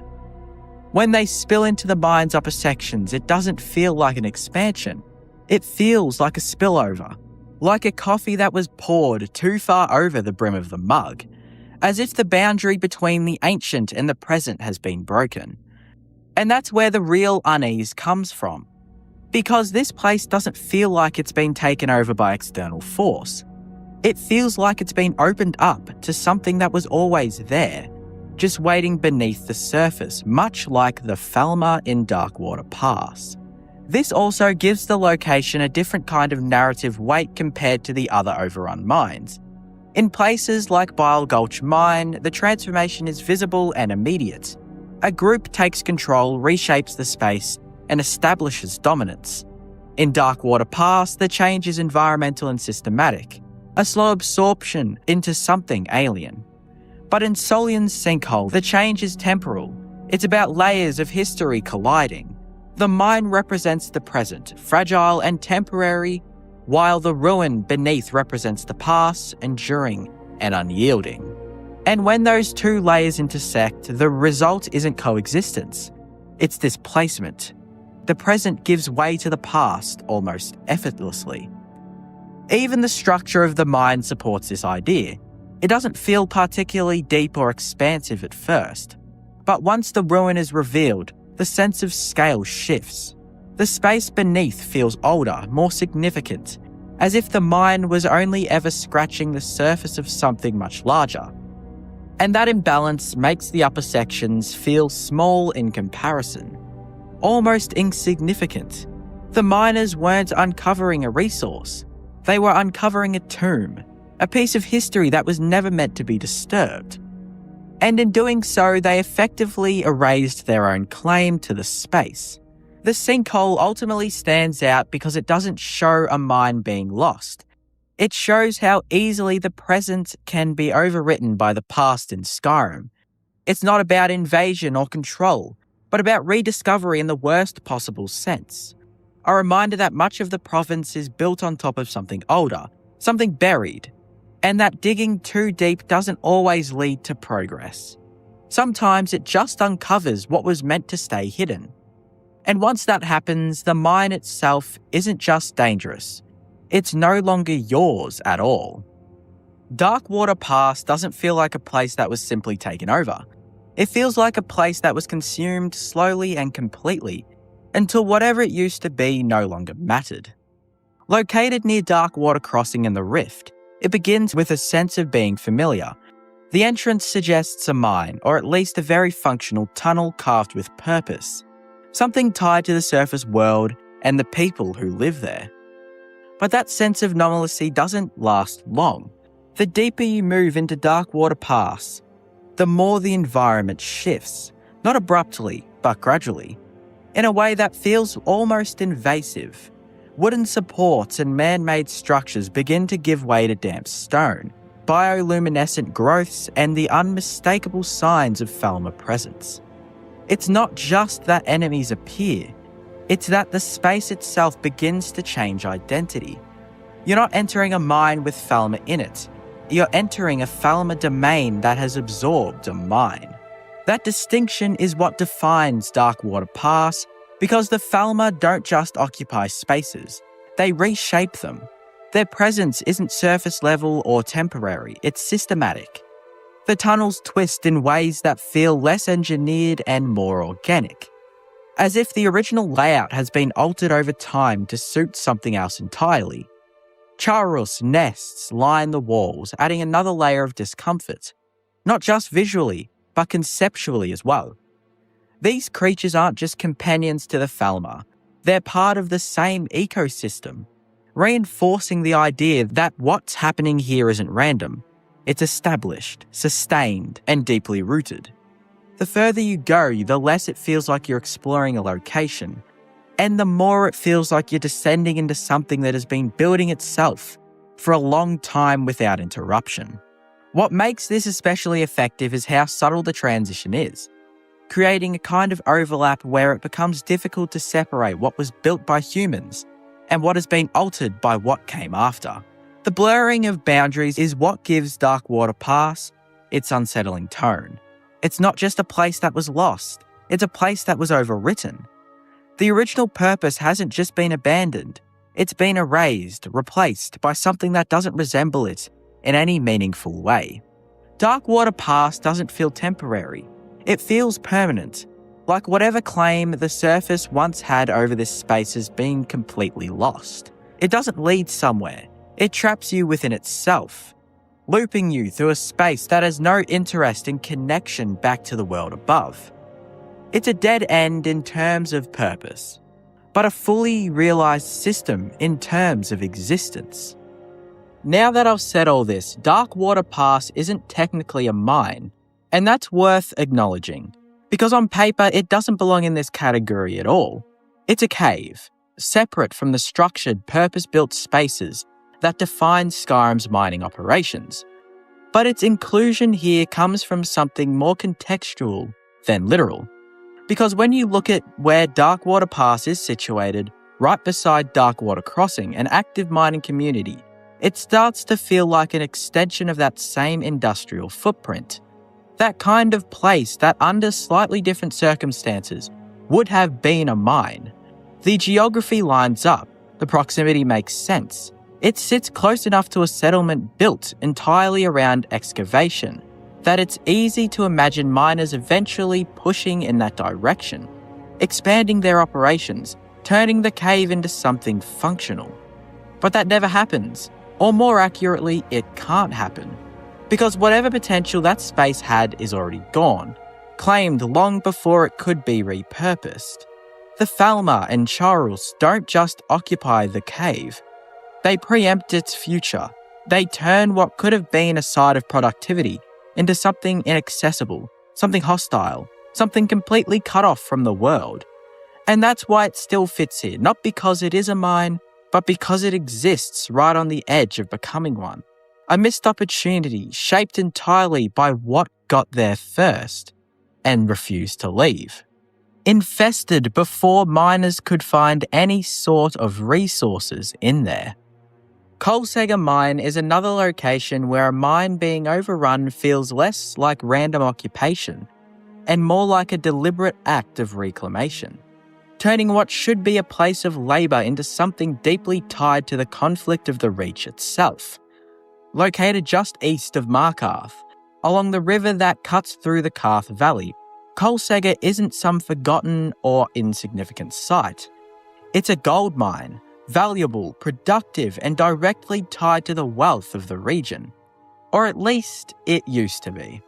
By the time you arrive, that value hasn't disappeared, but it has been redirected, because the Forsworn who now occupy the mine haven't just stumbled upon it or taken shelter there. They've taken control of something that represents the very forces they oppose. At first glance, the structure of Colsega still reflects its original purpose. The exterior is open, active in design, with smelters, workstations, and clear signs of an organised mining activity. But that quickly gives way to something more hostile. Forsworn patrol the area, not as scattered enemies, but as a group that clearly understands the terrain and has positioned themselves to defend it. There's a sense of awareness to their presence. They aren't just hiding within the mine, they're asserting control over it and the surrounding land. And that control feels intentional in a way that sets Colsega apart from other locations, like Embashard Mine, where bandits simply take advantage of opportunity. The Forsworn aren't opportunists in the same way. They're ideological. Their presence here carries meaning. That meaning becomes clearer when you consider what Colsega Mine represents within the Reach. The region itself is defined by tension between the Nords who control it and the Forsworn who claim it as their ancestral land. Markarth stands as a symbol of that control, a city built on Dwemer foundations, rich in resources and heavily guarded. The mine, sitting just outside of it, feeds into that same system. It's part of the infrastructure that allows Markarth to thrive. So when the Forsworn take over the mine, it doesn't just disrupt a single location. It disrupts a supply line. It's a direct challenge to the authority that governs the region. Inside the mine, that tension continues to build. The deeper you go, the more it becomes clear that this isn't just a defensive occupation. It's an adaptation of the space itself. The Forsworn don't reshape the mine in the same way Falmer might, nor do they leave it structurally untouched like bandits often do. Instead, there's a blending of identities. The mine's layout remains intact, but its atmosphere shifts. The presence of the Forsworn, with their distinct armour, rituals, and connection to the land, creates a contrast against the industrial nature of the space entirely. It feels like two opposing ideas existing in the same place: extraction versus belonging. The mine was built to take from the land. The Forsworn, in their own way, are trying to reclaim it. This creates a unique kind of discomfort because Colsega Mine doesn't feel like it's being stripped of meaning. It feels like it has been given a different one. The gold is still there, the tunnels still function, but the purpose behind them has changed. It's no longer about production or profit. It's about control, resistance, and presence. The Forsworn aren't mining the gold in any structured sense, but by holding the mine, they're denying it to those who would. And that act alone transforms the space into something political. There's also a noticeable difference in how the location feels compared to the more enclosed or isolated mines. Colsega is relatively open, both outside and its inside sections. Sunlight reaches parts of it. The river runs nearby. It doesn't feel buried or hidden in the same way as other overrun locations. And that openness makes the takeover feel more bold. This isn't something happening in the shadows, it's happening in full view, right on the edge of one of Skyrim's most important cities. The Forsworn aren't concealing their presence, they're making it known. So Colsega Mine isn't just a place that was overrun, it's a place that was contested, taken and temporarily reclaimed, all within the broader struggle of the region it belongs to. It shows how a mine can become more than just a source of resources. It can become a symbol, a point of tension, a piece of land that means different things to different people. And because of that, its transformation feels more significant than a simple occupation. It's not just about who's inside the mine, it's about what the mine represents and who has the power to decide that. Ember Shard Mine is one of the first locations most players will ever encounter in Skyrim. And because of that, it's easy to overlook just how telling it is as an example of a mine being completely overrun and repurposed into something far removed from its original intent. Located just outside Helgen, along the road towards Riverwood, it sits directly in the path of your escape from the game's opening sequence. In many ways, it's designed to feel like a natural extension of the tutorial. A simple, approachable dungeon meant to introduce players to basic combat and exploration. But when you stop looking at it as a gameplay tool and instead consider what it represents within the world, Ember Shard Mine becomes something much more interesting. Because this isn't just a convenient early game encounter, it's a fully overtaken workplace sitting in one of the most trafficked areas in Skyrim, operating in plain sight. At a glance, Ember Shard still resembles what it once was. The structure is intact, the layout is clear, and there are still visible traces of its function as a mine. But almost immediately that illusion starts to break. The people inside aren't miners, they're bandits.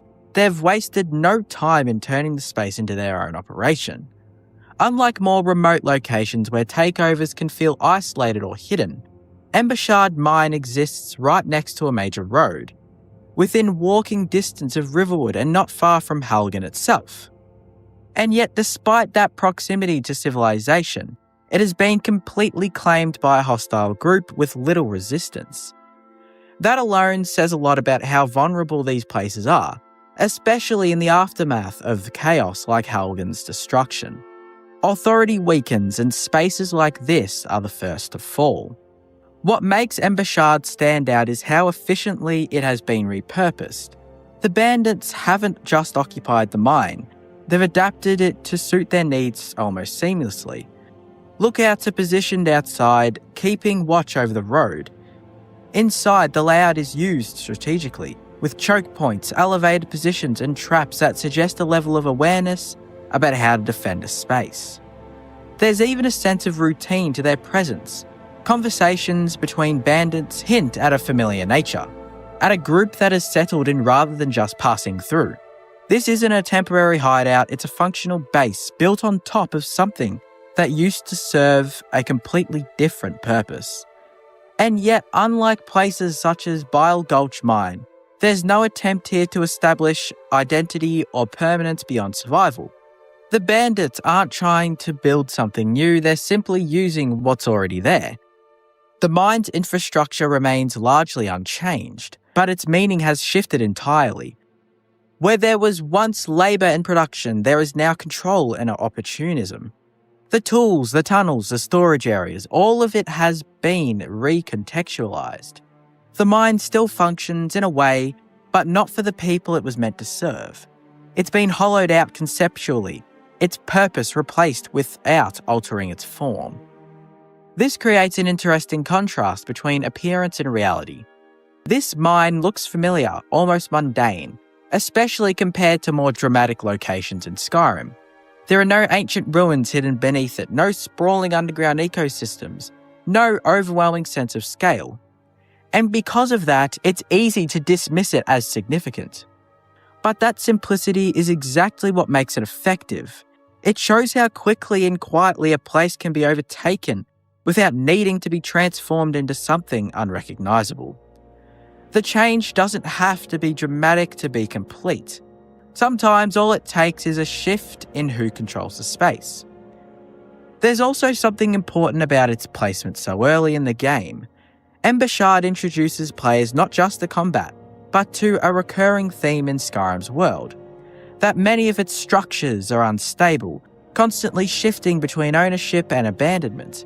Mines, forts, caves, they don't stay under one group's control for long. They're contested, reclaimed, lost, repurposed over and over again.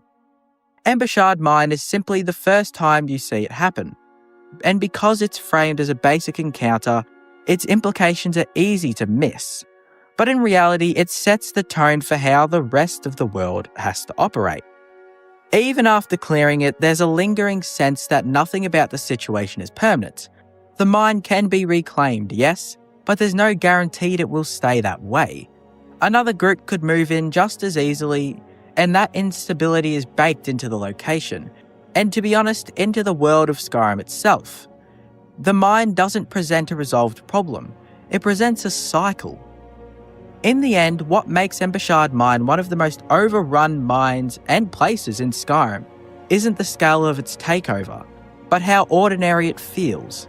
There's no spectacle, no dramatic transformation, no hidden depth, just a straightforward example of how quickly something functional can become something hostile. And because it happens so early, so casually, it almost goes unnoticed.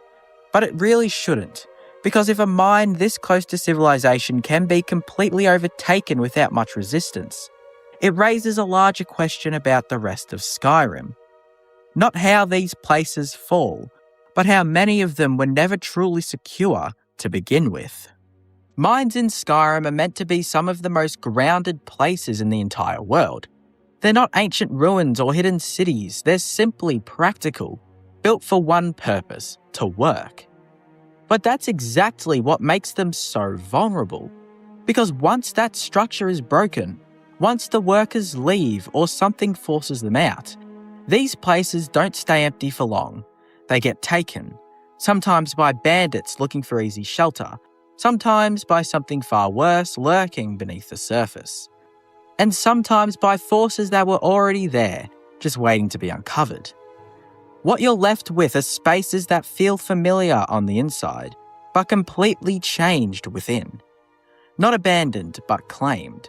And across Skyrim, some mines stand out more than others, not for what they produce, but for what's taken over instead. In Skyrim, every place has a name, every ruin has a story, every cave has a bandit, a necromancer, a ghost with unfinished business.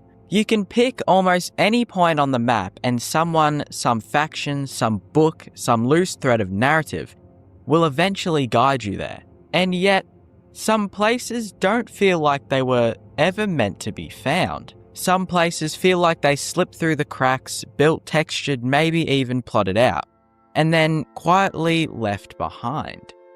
No quest markers, no radiant objectives, no dialogue hints from a drunken NPC in a tavern, just a name on a map. If you're lucky, a cold, unlabeled door, if you're not.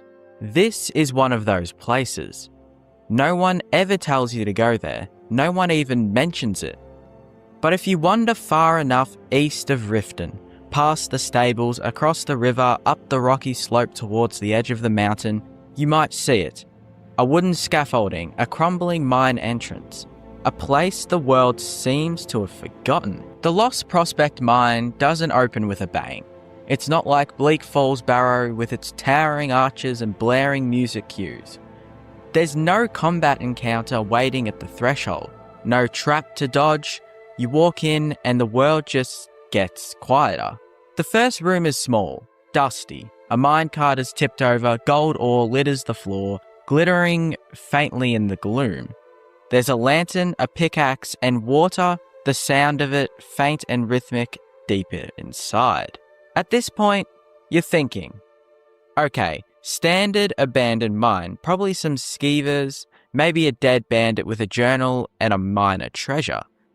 But then you notice something strange. There are no enemies at all. None. Just tunnels and silence. As you move deeper, the mine widens.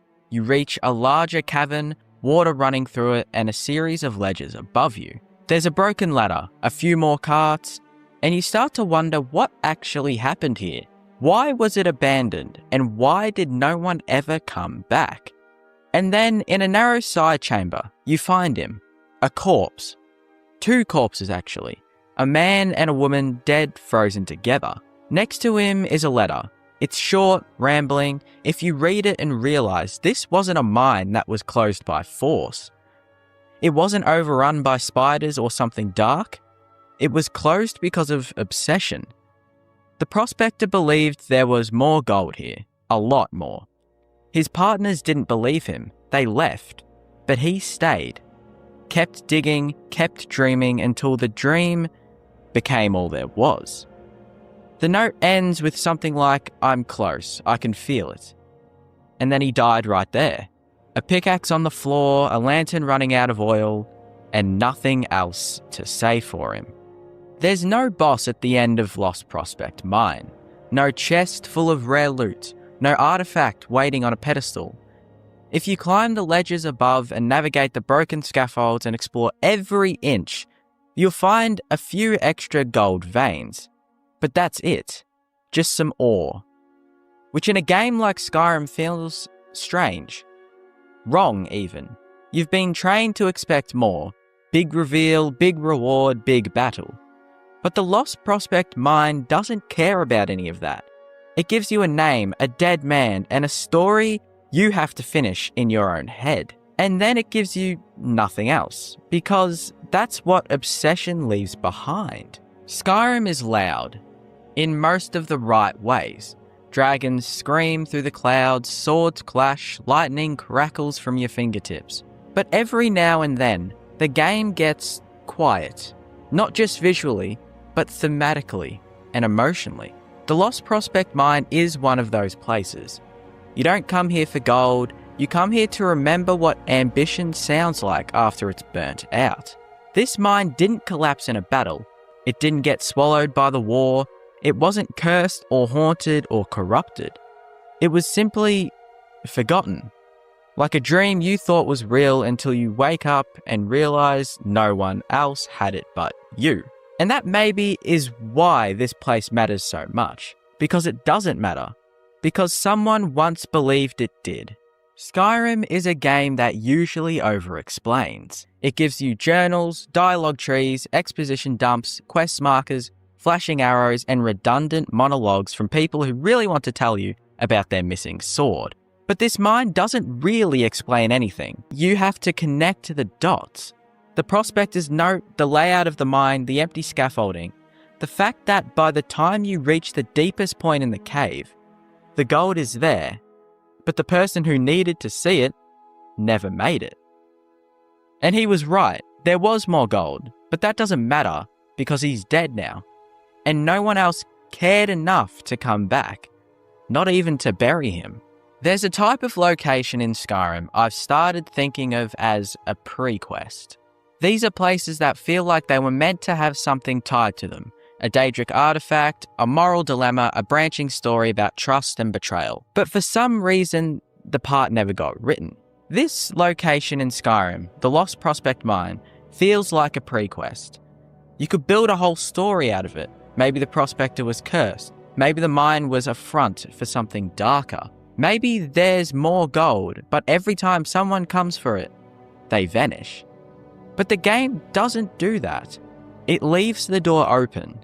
And that's rarer than you think in a game like Skyrim.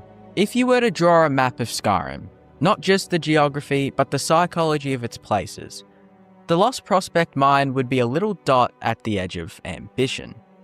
It's about what happens when you believe in something no one else does. It's about digging and digging and digging and never hitting bedrock. It's about thinking that if you just go a little further, if you just try a little harder, you'll eventually get the reward you were promised. And it's about how that promise can kill you.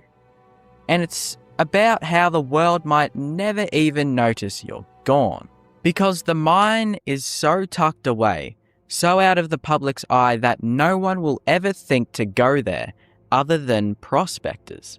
There are players who will never enter the Lost Prospect Mine. They'll walk past it, ride past it, maybe even glance at it while chasing something bigger.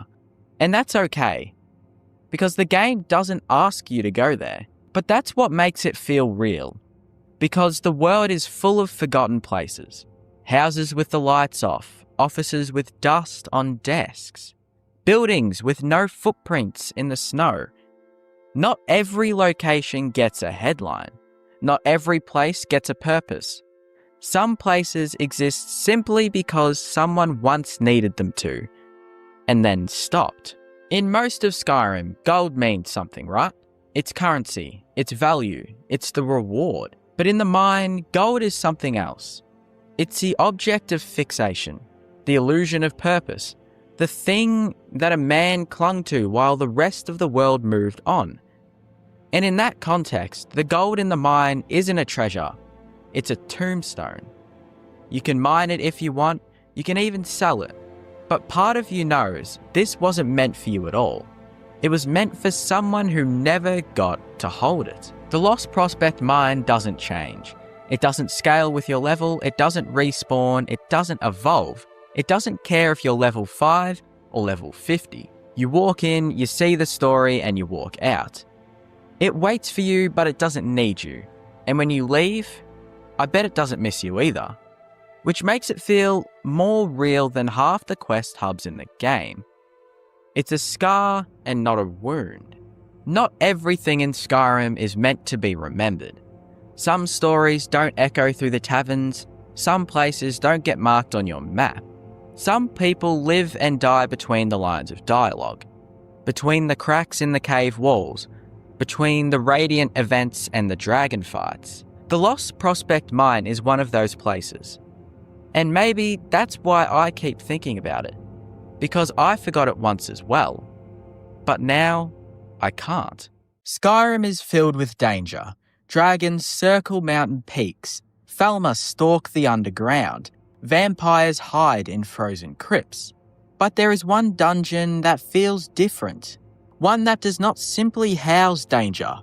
It is danger. Hidden in the mountains of the Reach, far from the safety of cities, and far from the comfort of main quest lines, lies Valthuma. At first glance, it appears to be just another Nordic ruin. Ancient stone, moss-covered walls, Draga waiting in silence.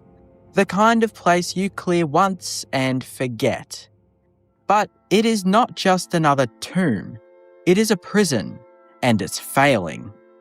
Valthuma is the resting place of Hevnarak, a dragon priest whose name is not spoken with the same reverence or fear as some of the others. But that may be a mistake, because he is not merely powerful, he is patient. Long ago, during the height of the dragon cult, he sought immortality not through loyalty to dragons, but through forbidden alchemical experimentation. His obsession with plague, poison, and unnatural longevity made him feared even among his own kind. The ancient Nords understood something terrifying.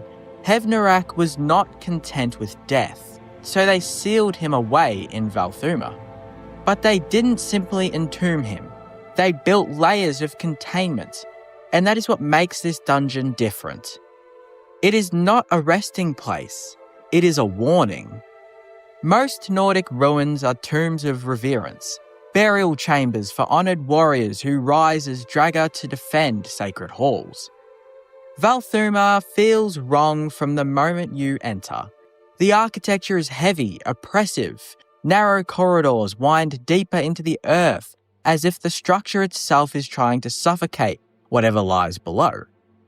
This is not a monument, it is a vault, and like any vault, it has keys. Before you can reach Hevnarak, you must confront and defeat two powerful dragon priest guardians, ancient wardens placed there specifically to prevent resurrection. Their presence reveals something important. The ancient Nords feared what lay beneath more than they feared invasion. They didn't want to honour Hevnarak, they wanted to contain him. That alone elevates this dungeon above most of Skyrim's other dungeons. It was designed with paranoia. What makes Valthuma uniquely dangerous is that the Dragonborn must participate in the very act the ancient Nords sought to prevent. To face Hevnarak, you must complete a ritual. You gather the ceremonial skulls, you unlock inner chambers, you activate the final confrontation. In doing so, you become the final key. This is one of Skyrim's most subtle narrative traps. The dungeon is structured so that the player inadvertently finishes what history tried to stop. The Guardians you defeat were not protecting treasure, they were protecting the world. And once Hevnarak awakens, it becomes clear why. Unlike many dragon priests, Hevnarak specializes in poison and disease. His mask grants immunity to poison and resistance to disease, reflecting his obsession with biological corruption. He is not just a mage, he's a plague bearer. In a world where most enemies rely on brute force, Hevnarak represents something insidious, slow, inevitable decay. Valthuma's location in the Reach is no coincidence. The Reach is already one of Skyrim's most unstable regions. Forsworn rebels wage guerrilla war against Markarth. Dwemer ruins dot the cliffs. Political corruption festers within the city walls. It is a land of old grudges and buried horrors. Placing Valthuma here reinforces its danger. The Reach is symbolic of things buried but never resolved. And beneath it lies a dragon priest who embodies the same theme. Hevnarak's imprisonment mirrors the Reach itself. Ancient violence sealed away, but never truly erased. If this dungeon were to fall unchecked, the Reach would be the first to suffer. And given its fragile state, it might not survive. There are more difficult dungeons in Skyrim mechanically. There are larger ones, more complex ones. But few feel as claustrophobic and tense as Valthuma. The deeper you go, the more deliberate the structure feels. There are no grand open caverns like Blackreach, no sprawling Dwemer machinery, no dramatic waterfalls. Just stone. Stone and silence. The dungeon compresses you as you go. It forces close combat with Dragger Deathlords in narrow hallways. It denies open strategy. It corners you. By the time you reach the ritual chamber, you feel trapped, as though you have descended too far to retreat comfortably. That psychological design makes this dungeon dangerous beyond its enemies. It pressures the player. Most dragon priests persuade power through dragon worship. Hevnarak pursued something colder. His mask's properties suggest a fixation on resisting corruption and decay. He wasn't trying to conquer kingdoms, he was trying to conquer his own biology. That makes him uniquely terrifying. Poison and disease are democratic forces. They do not discriminate. They do not respect power. In a medieval world like Skyrim, plague could wipe out holds. The ancient Nords likely understood that Hevnarak's experiments were not simply heretical. They were existential threats. He was not a warlord. He was a scientist without ethics. And that makes him far more dangerous. Valthuma is deceptive in another way. It is accessible relatively early. There are no level gates, no quest prerequisites demanding high progression. An inexperienced Dragonborn can wander into this dungeon and awaken something far beyond their readiness. And because the ritual is structured as a progression puzzle rather than a clear warning, players not realise the scale of what they're unlocking until it's too late. That subtle trap makes it one of the most dangerous dungeons for unsuspecting adventurers. You think you're clearing a ruin, but you're really breaking a seal. After defeating Hevnarak, you claim his mask, a powerful artifact granting poison immunity and disease resistance. On the surface, it's just loot, but symbolically it represents inheritance. You now carry the legacy of the Plague Priest. You wear the face of a man who experimented with death itself. There's something quietly unsettling about that. Skyrim rarely forces players to confront the morality of the artifacts they collect. But Valthuma lingers. You did what the ancient Nords failed to do permanently. You woke him, and then you ended him. But you also proved that his prison was fragile. What if someone less capable had entered? Many Skyrim dungeons are dangerous because of spectacle. Labyrinthian is epic. Faralhost is tragic. Blackreach is overwhelming. Valthuma is different. Its danger lies in implication. It is a prison barely holding. It is a ritual waiting to be completed. It is a dragon priest obsessed with plague sealed beneath an already unstable hold. And most players stumble upon it accidentally. That combination, accessibility, narrative depth, atmospheric pressure, and moral implication, elevates it above Skyrim's other ruins. It feels less like a dungeon and more like a mistake waiting to happen. When you leave Valthuma, the world continues as normal. Markarth still stands, the Reach still rebels, dragons still roam the skies.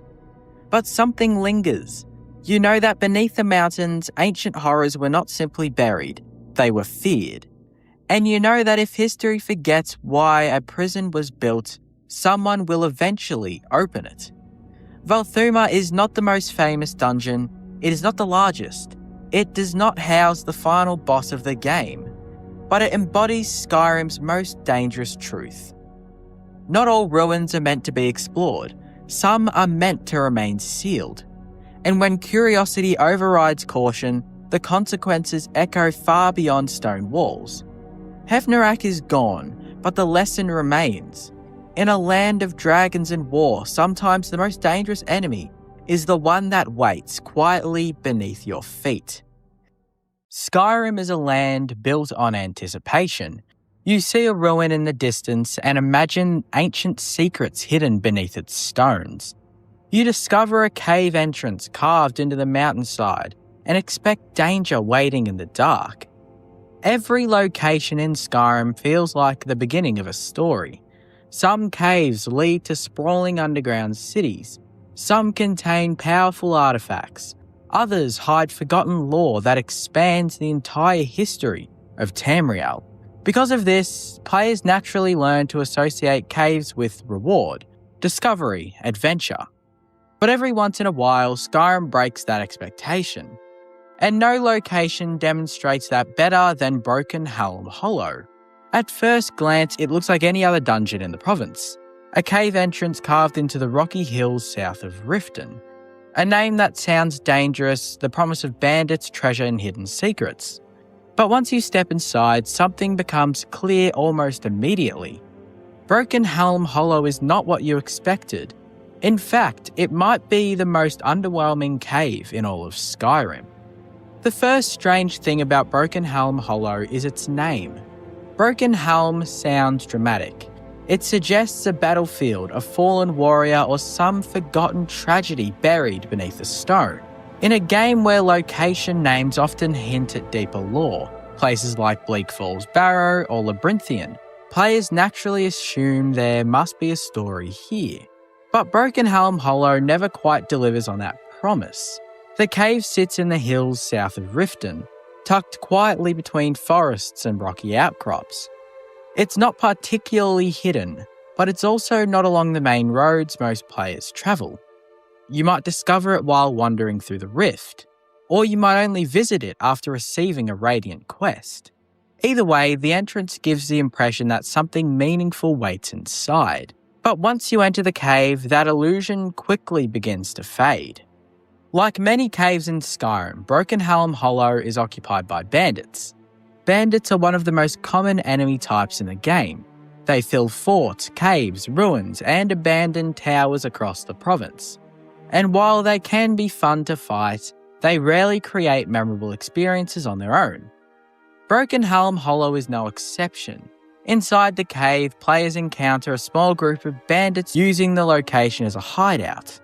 They've built makeshift camps, placed torches along the cave walls, and scattered supplies throughout the tunnels.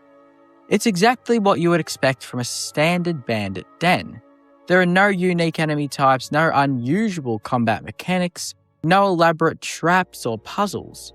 Just a handful of enemies guarding a cave that feels almost identical to dozens of others across Skyrim. And that's where the first sense of disappointment appears. One of the most memorable aspects of Skyrim's best dungeons is mystery. Bleak Falls Barrow introduces ancient Nordic puzzles and dragon lore. Black Reach reveals a massive underground ecosystem. Even smaller caves often hide journals or environmental storytelling that hints at deeper narratives. Broken Helm Hollow lacks almost all of that. There are no elaborate ruins, no lost civilizations, no strange magical experiments hidden in the shadows. The cave is simply just a cave. Its tunnels twist through stone walls that look nearly identical to countless other locations, in the game. Its rooms contain crates, bedrolls, and campfires, the standard decorations of a bandit hideout. Nothing about the environment suggests that anything unusual ever happened here. And without that sense of mystery, the cave begins to feel strangely forgettable. Broken Helm Hollow does include one small narrative detail. Inside the cave, players can find a captive prisoner locked in a cage. It's one of the few places he might be. This prisoner is usually part of a Radiant rescue quest, meaning the game randomly selects the location when an NPC asks you to save someone. At first, this might seem like it might add depth to the cave's story. After all, prisoners imply conflict. Conflict suggests narrative, but in practice, the interaction is extremely simple. You unlock the cage, the prisoner thanks you, and then they leave. There's no elaborate dialogue, no dramatic revelation, no hidden twists that changes how you see the location. The rescue happens quickly and quietly, leaving the cave feeling just as ordinary as it was before. To understand why Broken Helm Hollow feels so underwhelming, it helps to look at Skyrim's Radiant quest system. Bethesda designed Skyrim with hundreds of locations that could be used interchangeably for certain quests. Bandit camps, caves, forts. The game randomly assigns these locations to missions like bounty hunts or rescue operations. This system allows Skyrim to generate endless quests, but it also means that some locations were designed primarily as generic quest spaces rather than unique experiences. Broken Helm Hollow fits perfectly into that category. It exists less as a meaningful place in the world and more as a stage where Radiant quests can occur.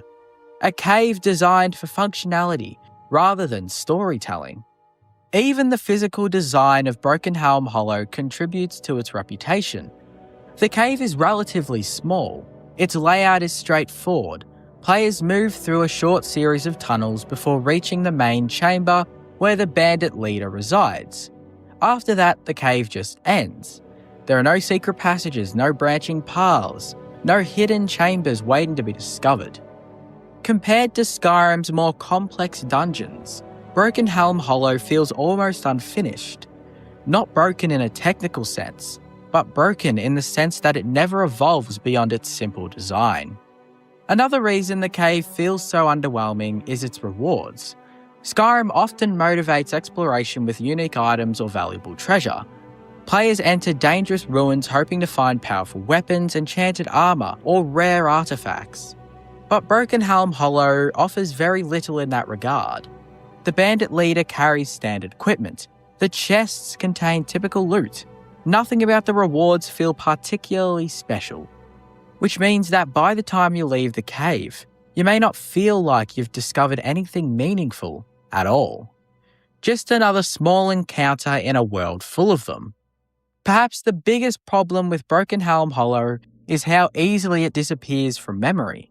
Skyrim is filled with hundreds of locations, and many of them stand out because of something distinctive. A strange puzzle, a dramatic boss fight, a piece of lore that changes how you view the world.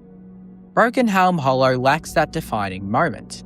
It doesn't surprise you, it doesn't challenge you, it doesn't reveal anything new about Skyrim's history. It simply exists. And in a game as massive as Skyrim, that might be the most dangerous thing a location can do. Because places that don't stand out are the ones players forget entirely. And yet Broken Helm Hollow still teaches us something interesting about Skyrim's design. Even though the cave itself is simple, it contributes to the illusion that Skyrim is a living world. Not every location can be legendary. Not every cave can hide ancient secrets.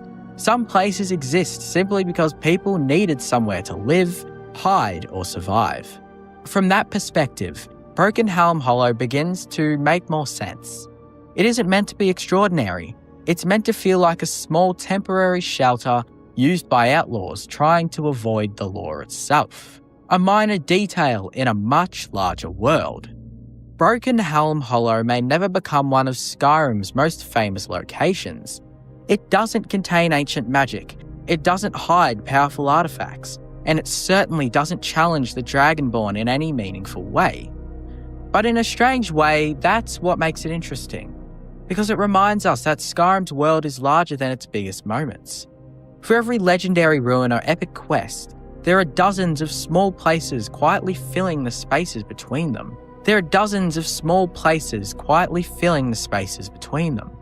Caves used by bandits, shelters forgotten by history, locations that players enter once and then never think about again. Broken Helm Hollow is one of those places, underwhelming, forgettable, but still part of the vast world that makes Skyrim feel real. And sometimes the most ordinary places reveal just as much about a world as the legendary ones.